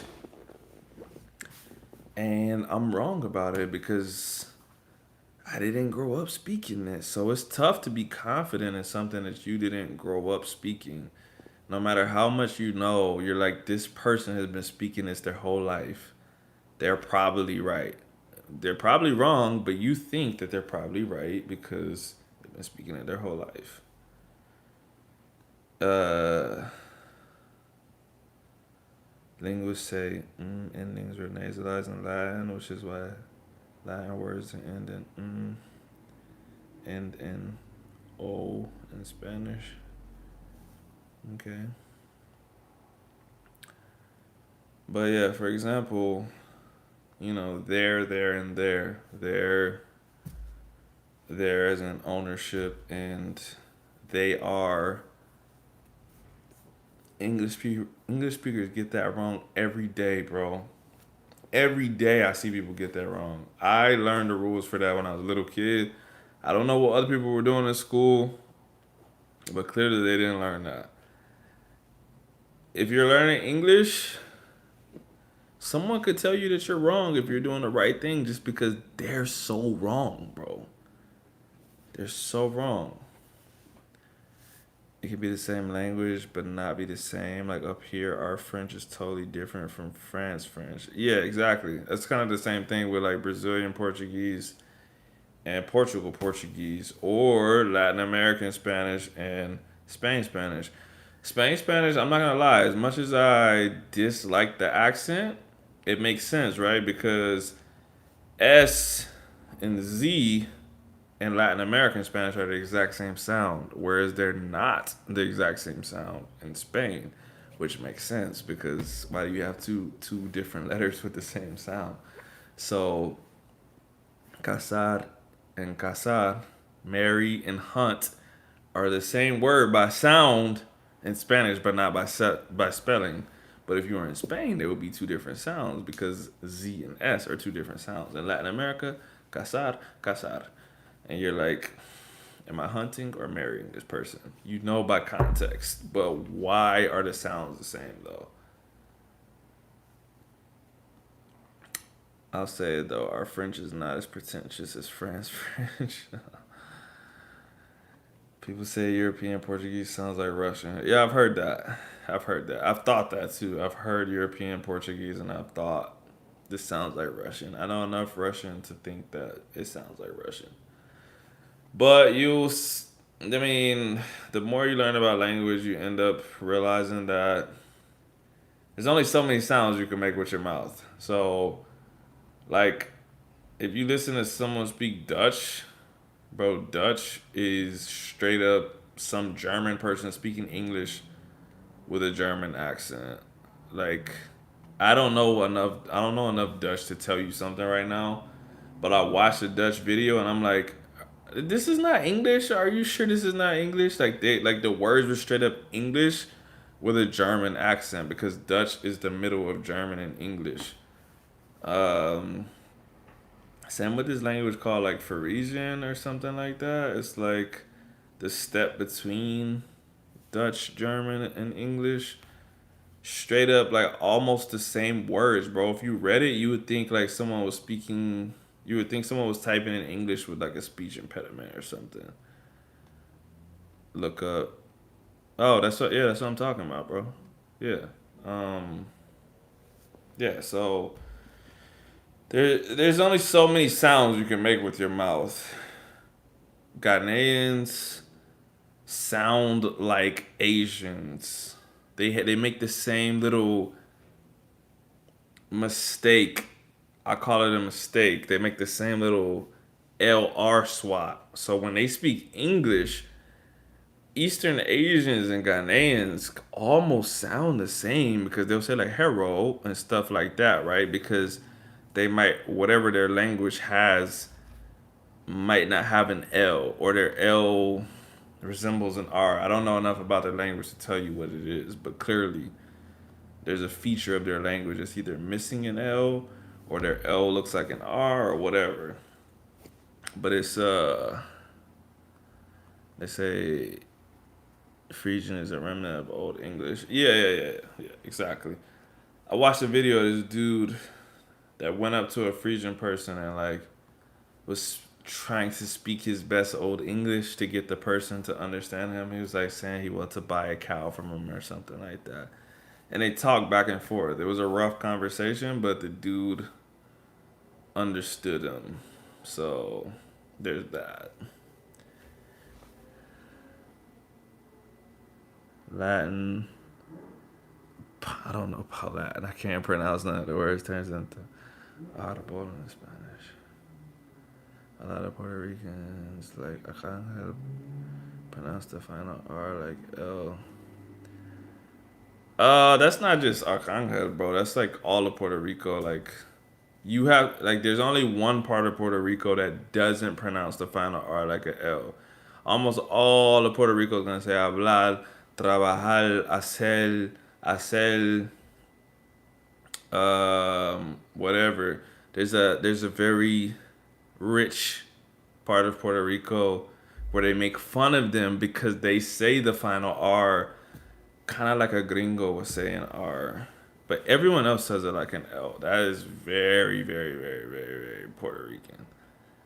So, and that's something that's tough for me because, like I said before, like besides my friend in Colombia, everyone I speak to is Puerto Rican. So it's very natural for me to pronounce the final R like an L. If I'm talking to them, I just do it because everyone else is doing it. It's normal.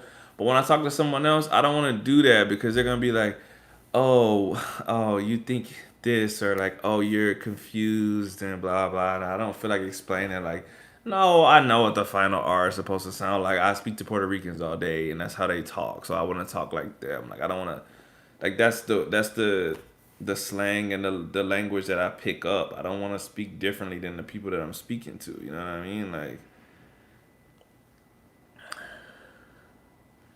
linguists say that it's common throughout linguistics as a part of language evolution. It's weird that I'm from a small rural town where we had a dialect and moved to the city and adapted my speech to the city. But if I go back to my hometown, my dialect will. No, that's not weird. I think that's natural. So like right now, I'm enunciating a lot more than I would normally. Also, I'm in a different part of the world than I grew up in. Like when I'm in this state, I speak with a more neutral accent. Like I said earlier, I say here, I say there, but outside of that, I pretty much speak pretty neutral. I don't think most people would hear me talk and say like, "Oh yeah, he's definitely from Texas." They would just say, I don't know, maybe somewhere in the South. But if I go home to Texas, I sound totally different. If I speak to my friends, I sound totally different. So, we adapt to the situations that we're in. And like I just said, whether that's in English or Spanish, it's like depending on who I'm talking to, it's a code switch. If I'm speaking to Puerto Ricans, I pronounce the final R like a L because that's very, very normal to me. And it like people say Caribbean speakers speak Spanish faster, but I think that's part of it. Like if you don't have to roll the final R, you can move right into the next word, right? But if you have to roll the final R, you have to kind of slow down to say the next word. So to me, it's easier to pronounce it as a L. But yeah, same thing. Just when I speak to someone that's not from Puerto Rico, I speak with a more neutral accent. I use less slang.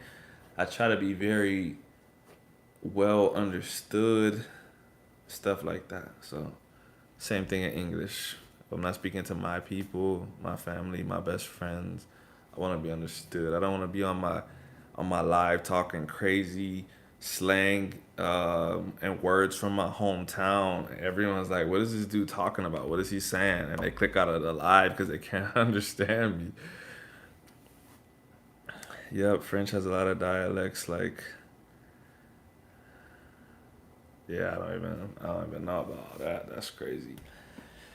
Yeah, like I said, I mean, I kind of nerd out about specific Spanish stuff, but if it's outside of my reach, Latin, French, whatever, I don't know anything about it to be honest. Like I said, I know about uh, the Portuguese influence in Puerto Rico because I know about that. And you have to know about that. Like, if you don't know about that, the the pronunciation of the R is gonna confuse you there, because like you said, people already pronounce the final R like an L. You're hearing hablar, trabajar, hacer, decir, amor, stuff like that. And then on top of that, if people are also saying joval, like if you hear joval, you're gonna be like, what is that? So you have to know like where you have to know like what all of this is. Why are people talking like that? Have I ever heard of Galatian? Yeah. Uh, yeah, I've heard of it. I mean, I don't know it, but I've heard it, especially like in the TV shows I watch. There's a character in La Reina del Sur. There's or I should say there was, because he got killed. there was a there was a gang that spoke Galatian, but or Galician. I don't know how to pronounce that shit. That's one of those things like when you see something. I read a quote once that said, "Don't make fun of someone that's never don't make fun of someone that says a word wrong because that means that they learned it by reading." And that's how I feel about almost all of the stuff that we're talking about right now. Like I don't know, is it Galician? I don't know how to say it in English, Galician, because nobody here would ever say that word, bro. You get what I'm saying? And so I only know about that because I learned Spanish and because the characters in the show spoke that language and it would keep popping up. And I'm like, what is Galician? Like, what is that?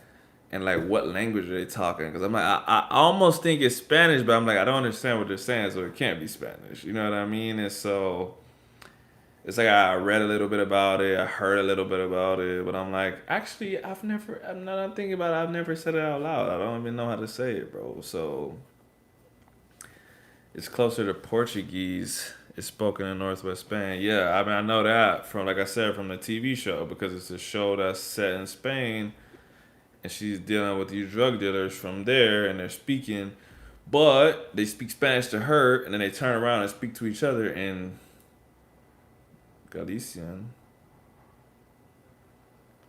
But I don't know. They call their language Gallego. So I was gonna say that's what they were saying on the show. The dude's name was Gallego. Like that's what they would call him because he was